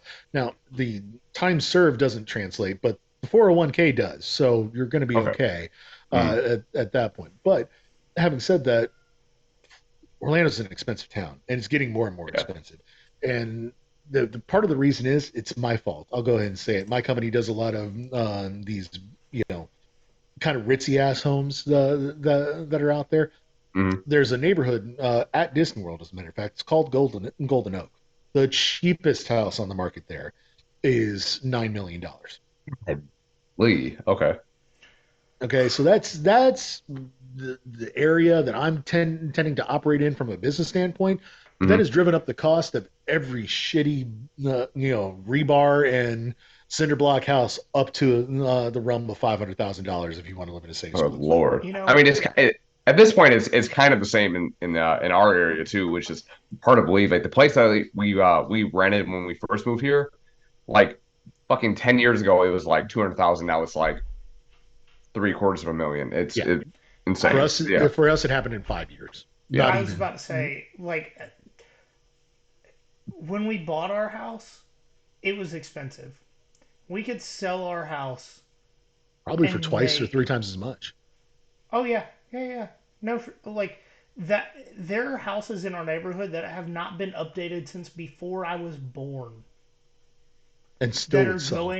That are Yeah. going for $600,000 to $700,000. Jeez, Like some of these but houses have carpet in the bathrooms. Hell yeah. No, I was kind of comfy on the feet. it I, is. I thought the same thing. Don't get me wrong. I care much more about how my feet feel than resale value, but it is what it is. Yeah, I mean, you got to go with the laminate, but anyway. So yeah, Yeah. there's my pick, guys. 24, 21 UGA. Unfortunately for me, I wish that that's not the case. I'm going to be rooting my enlarged heart out for the Gators on Saturday, but I don't think that my cheering will be enough. You know, I I do wish that I could be there this weekend, but we do have friends quite literally flying in from New York to be here this weekend with us, and we are watching their daughter on Saturday. But within the next 2 years, I will come back to the game in Jacksonville. Well, it's not It going to be should. there in 2 years, though, is it? That's so I don't know. Okay, Can we get okay. They into haven't this said on this anything yet. show? If Yeah, they it's have not said anything yet. They Yeah. Do you haven't guys want confirmed the it. home and home? Do you guys want the home and home? I do So, actually. so like for me selfishly, okay, because I like we talked about, we both live in Savannah. It's only 2 hours away for me instead of 4 hours in like the fucking backwoods of fucking Georgia going back from But Savannah to Athens. selfishly for me, as a season ticket holder, I would prefer a home and home. That's fair. So I have 2 hour drive up I-75 in the Turnpike. Hmm. It's not a terrible drive. I mean, it's a terrible drive, but it's not the Well, that's it's because not it's the an backwoods, interstate in the Orlando area, is why it's a terrible drive. right? Because of all the Yeah. tourists, as I call them. Well, not Um, only that, but the roads around Orlando are almost as bad as the roads in South Carolina. Almost. Not quite, but almost. Yeah, there's some spots that it's improving. I'll just say that. Okay. Turnpike is constantly under construction though, so Yeah. that's because everybody keeps driving down there and fucking up the road that they just built. So who would have thought, right? Hmm. Um, I honestly would like the novelty of it once, and that's it. Yeah. Like I think once every 30 something years, that's fine. So That's fine to do a home and home, but I want it in Jackson. Yeah. so we talked to Candler. I don't know if it was I don't know. Candler's been on the show like 4 or 5 times at this point. I don't remember which time it was, but he said if you worked it out like year to year wise, it would have to be neutral, home, away, neutral, home, away, neutral for it to line up to where each team has the same amount of home games. Um, but I'm not against that split. One, selfishly on multiple years as far as that goes, I have season tickets. Jacksonville's 2 hours away. Gainesville's 4 hours away. And I know that if I went to the game in Gainesville, you would protect me until I got to my seats. That's true. Yeah. It's true. I would. There's not many Florida fans that would fuck with me really. There's nobody that's going to fuck with And somebody I will who's say, six foot last year when we five. went to that South Carolina game, everybody was super friendly. You know, Yeah, everybody was super friendly. And then right after the fourth quarter started, it was a blowout. We'd already seen the Tom Petty thing. And we were like, hey, Georgia game starts in 30, 45 minutes. Let's go. And then people started throwing shit and chirping at us as we were leaving the stadium, which means they have no balls to do it while we're sitting there. sure. Um, but up until the point where we got up to leave, They were everybody was great. super friendly. Yeah, I'm sure that that's the case. Um, Look, I got to be honest with you. I don't know what happens sometimes in the upper deck because I'm down in the lower Oh, we had free decks tickets. and We were everything. literally with our backs against the wall in the very top row. Yeah, I'm 13 rows back of the end zone, so I'm in a little bit of a different situation. The only thing that I have to contend with is a beach ball, and that's the only thing that's getting tossed around in that part of the stadium. Thank God, because yeah, if you guys start raining down beer cans, I'm gonna die. I'm not gonna make it. Um, so I like I said, I love the novelty of it. I've actually gone back and watched on YouTube there the one time that Georgia was in the swamp. It was a night game. Like I said, Mike Bobo was starting it, and obviously for my purposes, ended up great because Florida kicked their ass. That was But the also same thing Spurrier happened. years of Florida, which are Yes, it was. Yes, it was. long gone. Yeah. Just a little bit, but um, the novelty of it was certainly interesting to watch. Um, but man, there's so few neutral site games that mean anything. I think I there's really only two, and that's the cocktail party and the Red River rivalry. Those are the Yeah, only and you know what, and Army Navy. But Yeah. outside of I those agree with that those one. three, there's really none of the like. I know they're trying with this Texas A&M and Arkansas thing. I don't think that's ever going to catch on. I think As they're going to a go back to actually being at home and home pretty soon. I think when we talked to our A&M guy, Robert Barons. yeah, he had talked about that. I think only being a thing for another year or two. I Yeah, think possibly. the contract I think runs out in 2026 at the Yeah. latest. I think it is Mhm. when it runs out. I can see why Arkansas wants to play in Jerry World since Jerry is an alum of Mhm. Arkansas, and I can understand why Texas A&M would want to play in the biggest stadium in the state of Texas. So just from those two perspectives, I guess that lines up. But man, it's not a big game, and no, and No. Texas A&M has dominated that for the most part. I think Arkansas pulled one out a couple years Sadly, ago, but we love um, Sam Pittman, but Yes. it's been rough. I mean, he's another one of these long line of Georgia coaches that wants to run the ball 3 yards in a cloud of dust all the time. So I whatever. 3 yards in a cloud of dust has won back to back titles. So Yeah. You also had somebody who should have been a doctor starting for you at quarterback, but he didn't even graduate college, so there's that. hey, Uh, you eligibility know, is eligibility. And Yeah, if you COVID be damned. and let's be honest, if you guys had a quarterback Stetson Bennett's caliber that could have come back for this season with Ricky Pearsall, Trevor Etienne, Montrell Johnson, you would have taken him. so here's the thing, though. Okay, in that position, I understand exactly what you're talking about, but I think I had that kind of a couple of years ago in Kyle Trask because Kyle Trask could have come back after the 2020 season, and he was a Heisman candidate in 2020 or a Heisman finalist in 2020. It's not like he was a terrible quarterback, and man, if he had stayed, I know we If would he have had beaten stayed and Alabama. they wouldn't have had a Todd Grantham defense, Also, because I that's the only know reason that they didn't make the playoff that year. I also know that for Florida to be successful and for the long term success of the program, you have to move on. You have to move on at the peak. They did with Kyle Trask. I mean, they absolutely did. And I honestly think that he probably should be starting in Tampa Bay, given Baker Mayfield and his play, If especially they last lost to the week against the Falcons this Falcons. year, that should be automatically losing your starting job. Yeah, well, they did, so there's Yeah. that. Maybe Trask will get a shot again, but anyway, we had that already, and I was happy for him that he moved on to greener pastures, honestly, because he was making millions of dollars for one thing, but also you have to promise those young kids that you're going to get to play, and you can't just go, well, let's hand the keys back over to the seventh year guy at some point. I don't understand why Unless Carson he Beck wins is back to still back there. titles for the first time in college football playoff I history. still don't. I still don't understand why Carson Beck is at UGA if he was that great. Because if he was Look, that great, I think he transfers. Because I think Justin Fields did this when so he came in. don't get me wrong. So I was making that exact same argument in the spring. I was you. I mean, you can ask Mike and anybody that regularly listens to the show. I was 100% on Brock Vandegrift. I thought he was a Mhm. taller, stronger, faster, bigger arm Stetson Bennett. And then the spring game happened, and Carson Beck did what he did in the spring game. I know it's a spring game.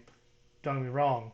right, But he did what he did in the spring game against number one offense. That has been a top 10 offense for the past 4 years, or a top 10 defense for the past 4 years. sure, And I was sure. like, all right, I'm on the Carson Beck train.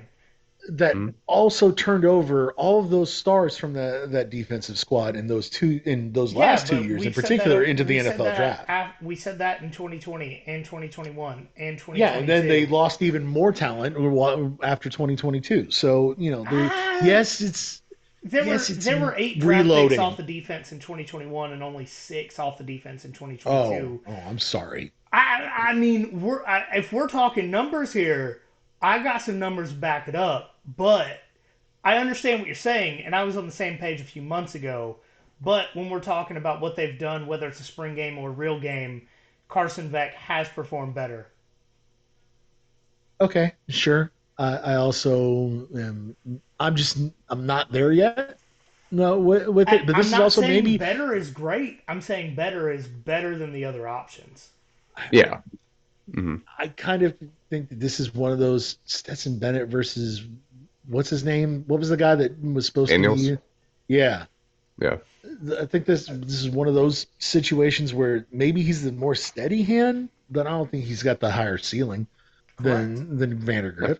And I don't know, but this gets into how it's recruited and everything. Like this is why I hate recruiting. Oh, I hate recruiting. Okay. So But anyway, we're running on like an hour and 45 minutes, and shit. we still got a couple Whoops. games to talk about. So Okay, yes, let's do it quickly. Lightning round. I was about to say plug what you got to plug, and then we're gonna do our calling the dogs and talk about some couple other games. Guys, if you like Disney World but find some things to be a little bit weird about it and you like to joke about it with friends, but outside of that you'll never say that to anybody, or if you really fucking hate Disney World and just want to hear me bash on it a little bit, check out the Cynics on Disney podcast. It's released every single Monday, where me and my wife, we are trying to actively review everything that you can possibly do at Disney World, whether it's staying at a resort, eating at a restaurant, going on rides, whatever the case may be. We try to review it and we catch you up on the Disney World news as well. We also do that with a little bit of a biting tongue because, quite frankly, you know what? I love Disney World. I absolutely do. Also, there's some weird shit there. There just really is. And you know what? It's okay to make fun of some of that stuff. Honestly, I don't understand why people don't make fun of it more. I think people are a little bit too sensitive about some of that stuff these days.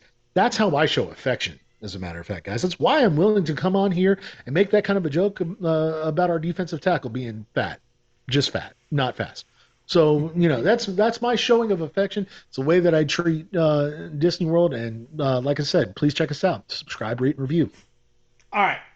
One question about Disney, and I need Okay, it to be a quick response. done. The Avatar ride in Animal Kingdom, like the wings of whatever, Flight of one Passage. out of 10. What do you give it? Okay, so this is a difficult rating for me. I can't fit my fat ass on that ride, so I can't accurately portray it from my perspective. Now, having said that, everybody that has ridden it will give it at least a 7.5, if not higher. So Uh, you my can't go personal wrong with rating's it. probably eight, 8.5. So it's accurate. I that doesn't mean there's not problems. Like I said, you know what? It's the current year. I think that they should have some body inclusive, Fair. ride vehicles. Just saying Mhm. for us heftier Americans that Hey, are out there. And hey, good God, there's a Bobby, lot of them. Bobby, give yourself credit. You are a thick king. I am, and I've also lost a good bit of weight, so there is that. Yeah. But I still can't fit my fat ass on that attraction. So we're waiting for the day to review that one until I can. Okay. We only went to Animal Kingdom when I went a few months ago, and that was by far my favorite ride. If you can get someone Hey. with my mentality to ignore the rest of the world and focus on the ride for a minute, that's a fucking win. So Animal Kingdom does have like a Harambe, like just signs and shit. So there's that. Yeah, that makes Yes. me laugh every time. Thanks Yes. for that, Mike. I Yep. appreciate that. And I went with a guy that just got his PhD in herpetology, which, for if you don't know someone in that field, it is the study of I don't. amphibians. Okay, Um, so I thought it was the study of Valtrex, but that's no, no, you know no, no, no, no. He is our resident frog doctor. Shout out Matt. Yeah, Matt. Shout out Matt. He got his doctorate in frogs. Actually, they just bought a house outside of Orlando. So once again, shout out Matt and Rachel. Mm. But they're the ones that took us to Disney that day. It was the day after he got his PhD. it's pretty huge accomplishment there Yeah. Yeah. to do that and to want to go to Animal Kingdom, particularly in the summertime. It is a fucking. Oh, It's uh, always 10 degrees Yes. hotter in Animal Kingdom than it ever is anywhere else in the state of Florida. Yes. I swear by that. Mm. once So again, cut off Yeah. Wrangler T-shirt and short ass shorts. That's how I lived my life, April to October. Like I Try look, fit. I got some thigh tattoos that you shouldn't see most of the year. But when it is hot, you're gonna see my thigh tattoos. It just is what it is. Like Well, I just if I cared what I looked like, I would do something different. But one, I'm oh, married. Two, I just don't care. And those are my no. two reasons. Actually, you know what? This brings up one of the best pieces of advice I can give to any Disney World traveler. Don't give a fuck about what you look Correct. like. Be comfortable. Don't dress for success. Dress for comfort. Like if that means yoga pants, you go ahead and wear that, babe. If that means, some shitty gym shorts that you've been wearing since high school because they still have your high school football number on it, so be it. Go right ahead. That's what you You're need for not comfort. Do meeting it. your wife at Disney World or Fuck husband. no, you're not. Unless you're No. already married. Yeah. Correct. Yeah. Be comfortable because it's gonna be hot. It's gonna be miserable except for the 30 minutes a day you're on the ride. Absolute. It Absolute. Disney World is one of those things where like the trip is a roller coaster where the highest of highs outweigh the lowest of lows. So you say you had a good time, This is very Mm. true. but for if you broke it up by minute, you're having a shitty time more minutes than you're having a good time. Yes, absolute. I would 100% concur. And that's part of the reason why I am the way that I am about Disney World is because I've stood in those lines and had, someone who's just, wears shit like you and decides to, not put on deodorant at the same time. And Oh well, I don't I've do got that. yeah, it's the sweat of a thousand burning suns, man. It's just like, oh God, the BO You know what? situation in the We're summer. talking about going back to Disney next year. I will call you and Please do, and I can assure you I will be taking you out to dinner, and not at one of these schleppy quick service places either. We'll go somewhere nice. okay. we're actually going Thanksgiving week. I'm taking all the kids down there and everything. We're going. I think we're going to Epcot and Magic Kingdom. So I mean, that's usually the go-to for both of us. But the Guardians of the Galaxy ride we went to last year. Oh yeah, Oh my God. it's amazing. Yeah. I It's haven't amazing. I haven't spent a lot of. I mean, okay, so I haven't spent a ton of time watching the movies themselves, but I fucking appreciate that ride more The than best anybody would know. Guardians of the Galaxy movie is the Christmas movie, and I will die on that hill. Okay, I see where you're going with this because boy did I laugh at Kevin Bacon.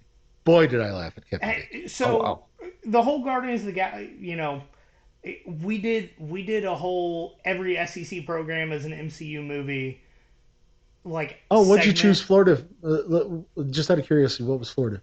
I got to go back, but I would have uh, gone with Ant Man. I would have. That um, may have been what it Underrated. was. It's I will go underrated. back and look. That original But Ant Man. I'm telling you, it's great. But anyway, um, yes, so that continue. was actually 31 episodes ago, ironically. Oh, there Oh we Um, wow. go. Let me pull it up here. I'm looking for it. I said Florida is the original Iron Man because Florida is the team that started SEC dominance in the relative modern era with Steve Spurrier and Urban Meyer. Yeah, that's fair. And then I they get gave killed praise to off in a blaze of Florida. glory. I gave praise to Florida. I appreciate that. I genuinely do. I know that was one of the toughest things that you've ever had to do on a microphone. I is we are a Georgia show, but I Sure. do my damn sure best to be as objective as possible. And I And have since I'm not a roasted host, I Georgia can more be, times this season than we have done in our history. as I'm just a guest and I'm kind of brought on here for jazz hands and being kind of an asshole. I don't have to be objective in any way, shape, or form. So I appreciate that about you. I genuinely do. But also, I can't be that way. I really can't. So For the record, Georgia was Avengers Endgame. They okay, were because it took Alabama forever was to get to the Infinity end. War. Alabama was Infinity War where they won and it seemed like everything was lost and then a few years later Georgia came in. Uh, Ah, you see. uh, You see, you see, you see. I see. Um so, if you're listening to this episode and didn't listen to that one and care about Marvel, go back and listen to episode 63. Um, Yeah. but we are damn near at 2 hours now, and we really need to get moving. So thank you, Bobby, for coming on and talking to us. We really appreciate it. Yeah, Thanks again for Um, having me this year, guys. I appreciate it. Anytime that you need somebody to talk Florida football for you, I'm always there. sure. Hopefully, I'll Absolutely. see you down in Jacksonville in a couple days. Sounds Hopefully, great, fingers Mike. crossed. Send me a text. We'll meet up. I promise you. Oh, for sure. All right, man. You guys have a great night. You See too. ya. Appreciate it, man.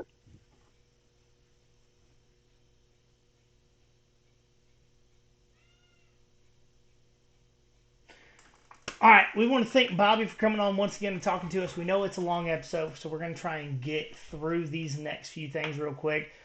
We're going to play Calling the Dogs right now. Thank you again for calling in and talking to us. If you want to call in, the number is 678-465-8020, and we're going to go ahead and get to that.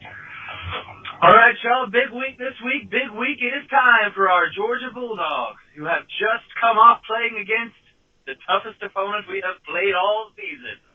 Bye. Versus the Florida Meth Heads, coached by Sunbelt Billy. That was really hard to take this game seriously because listen up to these straight up facts. Against the one decent running back they have played against all season, and yeah, I'm looking at you, Tennessee. I said this was the one decent running back they played against all season. They gave up a whopping 280 yards on the ground. Now, I'm not sure Georgia has given up 280 yards to a quarterback this season through the air.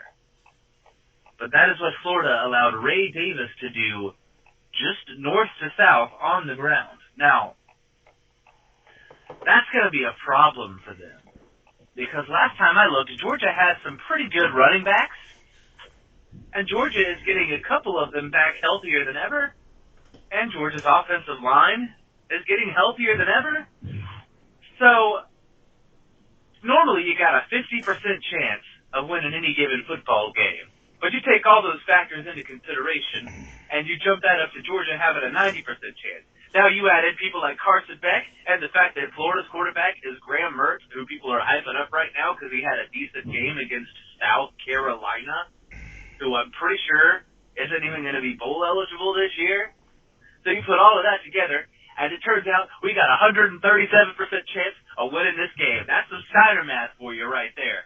And the numbers don't lie, and they spell disaster for y'all in Jacksonville. So y'all better call up Connor Stallions over in Michigan, because that's about the only chance y'all got of winning this game. Oh, if you're watching the YouTube video and saw me making funny faces, I just had 112 proof whiskey go down the wrong pipe, and I'm still struggling to breathe. Oh, that was fucking rough.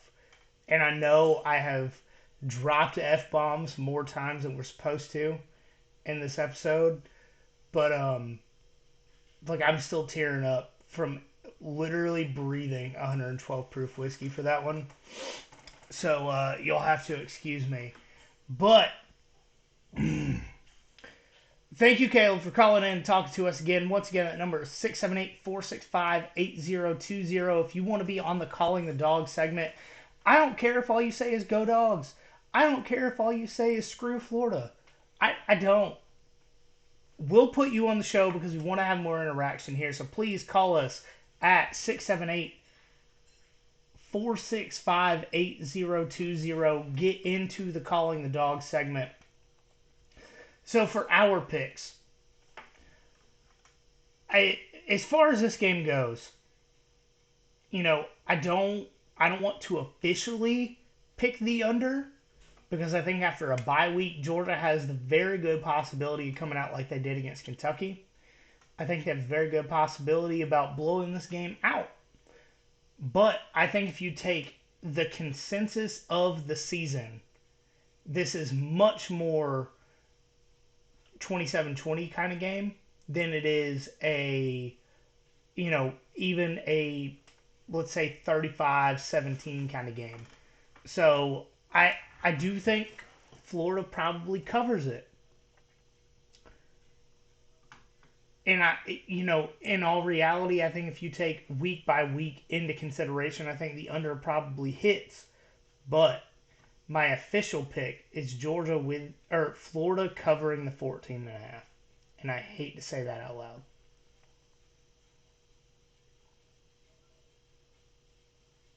You're muted if you're talking. Damn it! I thought I would get through it. Anyway, so a few weeks ago when we were talking about the Kentucky game, I was kind of the same way. I was feeling like, oh, it's going to be closer and all that, and I went against conventional like thinking with it about what we saw so far, and I went with what I want to see, not what my brain told me. I went with what my heart would tell me, and I'm gonna go Georgia cover that 14.5. So I don't know about the over under so much, but I mean everything like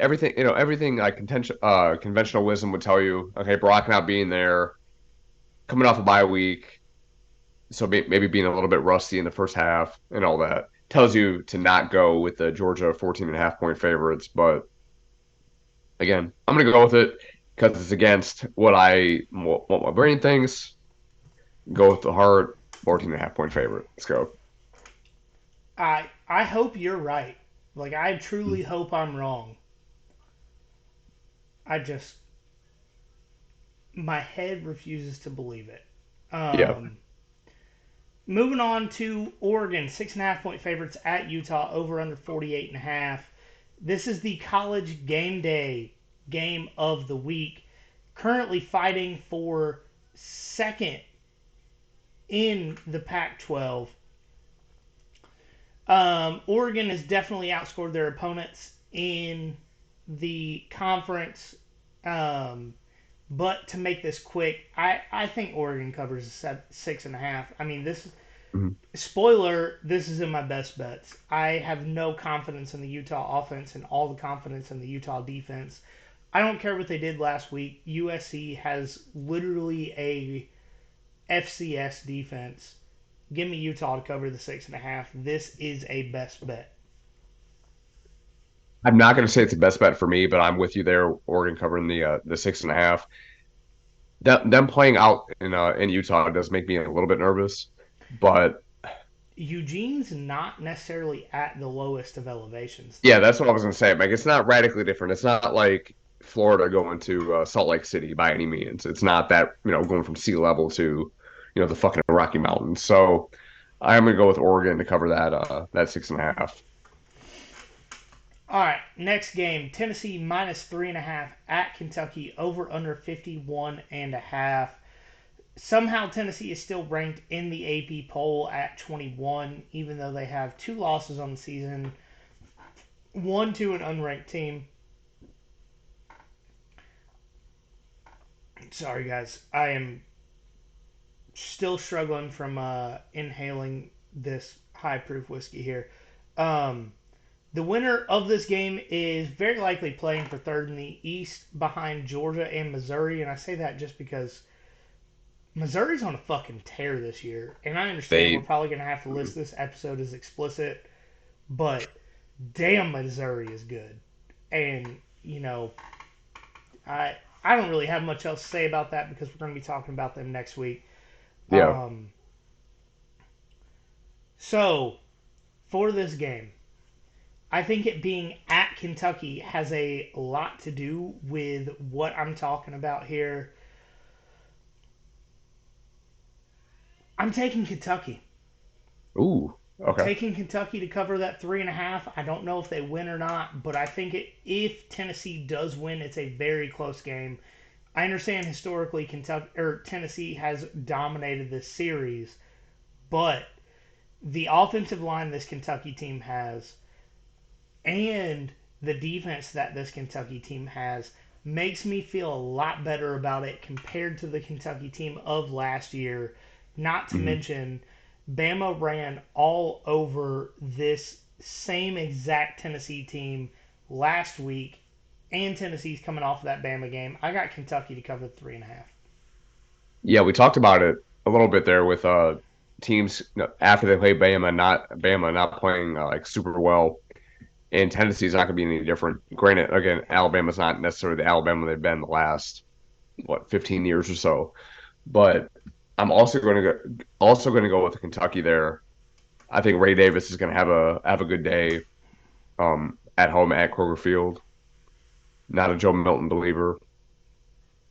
So I'm going to go with Kentucky there to cover, not necessarily to win by any means, but again, nobody leaves Kroger Field the same. Nobody does. Everybody comes out with a 3 foot receipt and 10 cents off of gas, let's be honest. Hmm. Which isn't necessarily a bad thing all the time. No.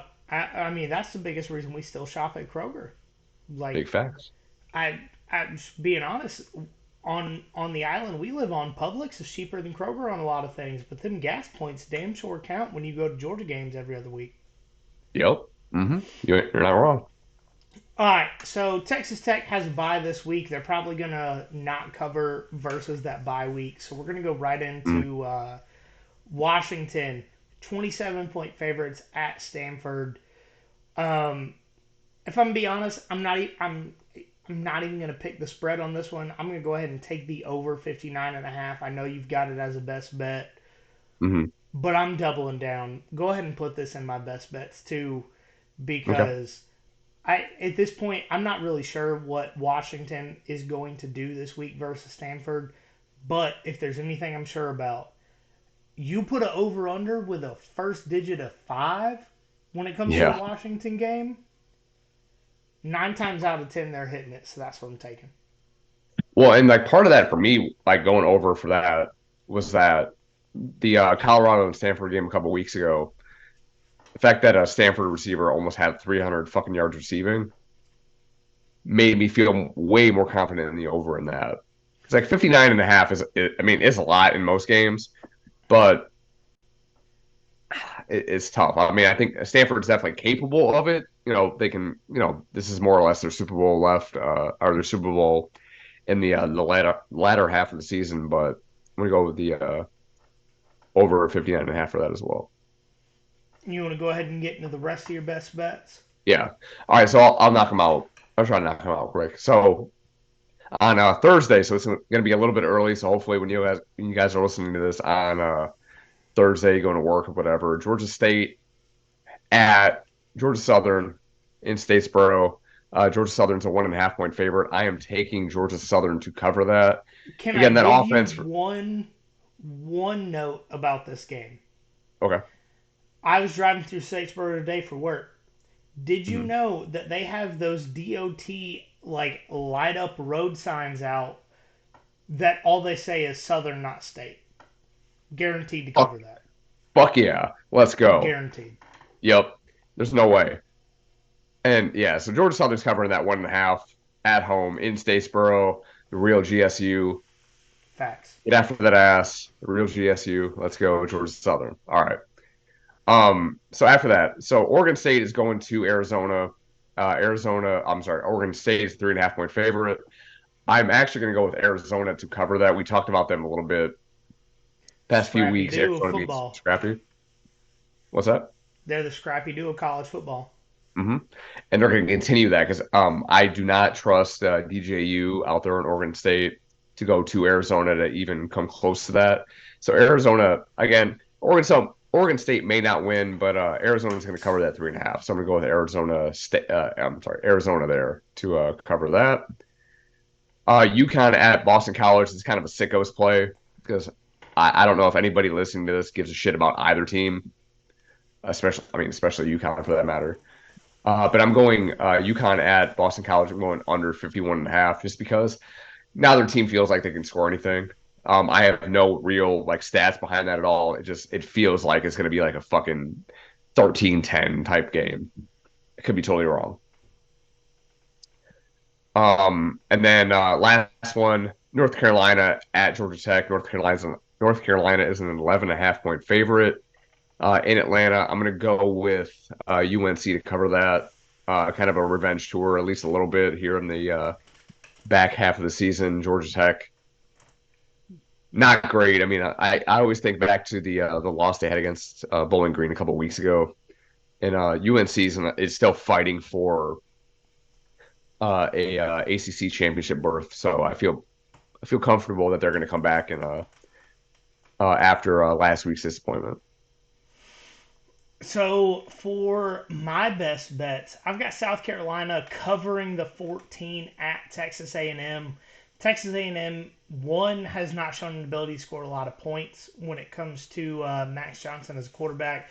Two, they have not shown an ability to cover the deep ball on the defensive side of the ball. And I think Spencer Rattler would be a Heisman candidate if he had a different offensive line. So I'm going South Carolina to cover that two-score spread against Texas A&M. Second is Oregon minus 6.5 at Utah. I already talked about that a minute ago. Next game I've got is Tulane minus 10.5 at Rice. Rice is not all that good this season. I understand JT Daniels is doing a lot of things down there, but Michael Pratt is back. Tulane is healthy. I think 10.5 points is a real easy one there. The last game I've got is Vandy at Ole Miss over 63. Neither team has much of a defense to write home about. And if Vandy can score 20 points against Georgia, imagine what they can do against Ole Miss. Definitely fair. All right, guys. As always, follow the Instagram at nothing.finer.pod, Twitter at finerpod, Facebook and YouTube. Search us there. Rate and review the show 5 stars.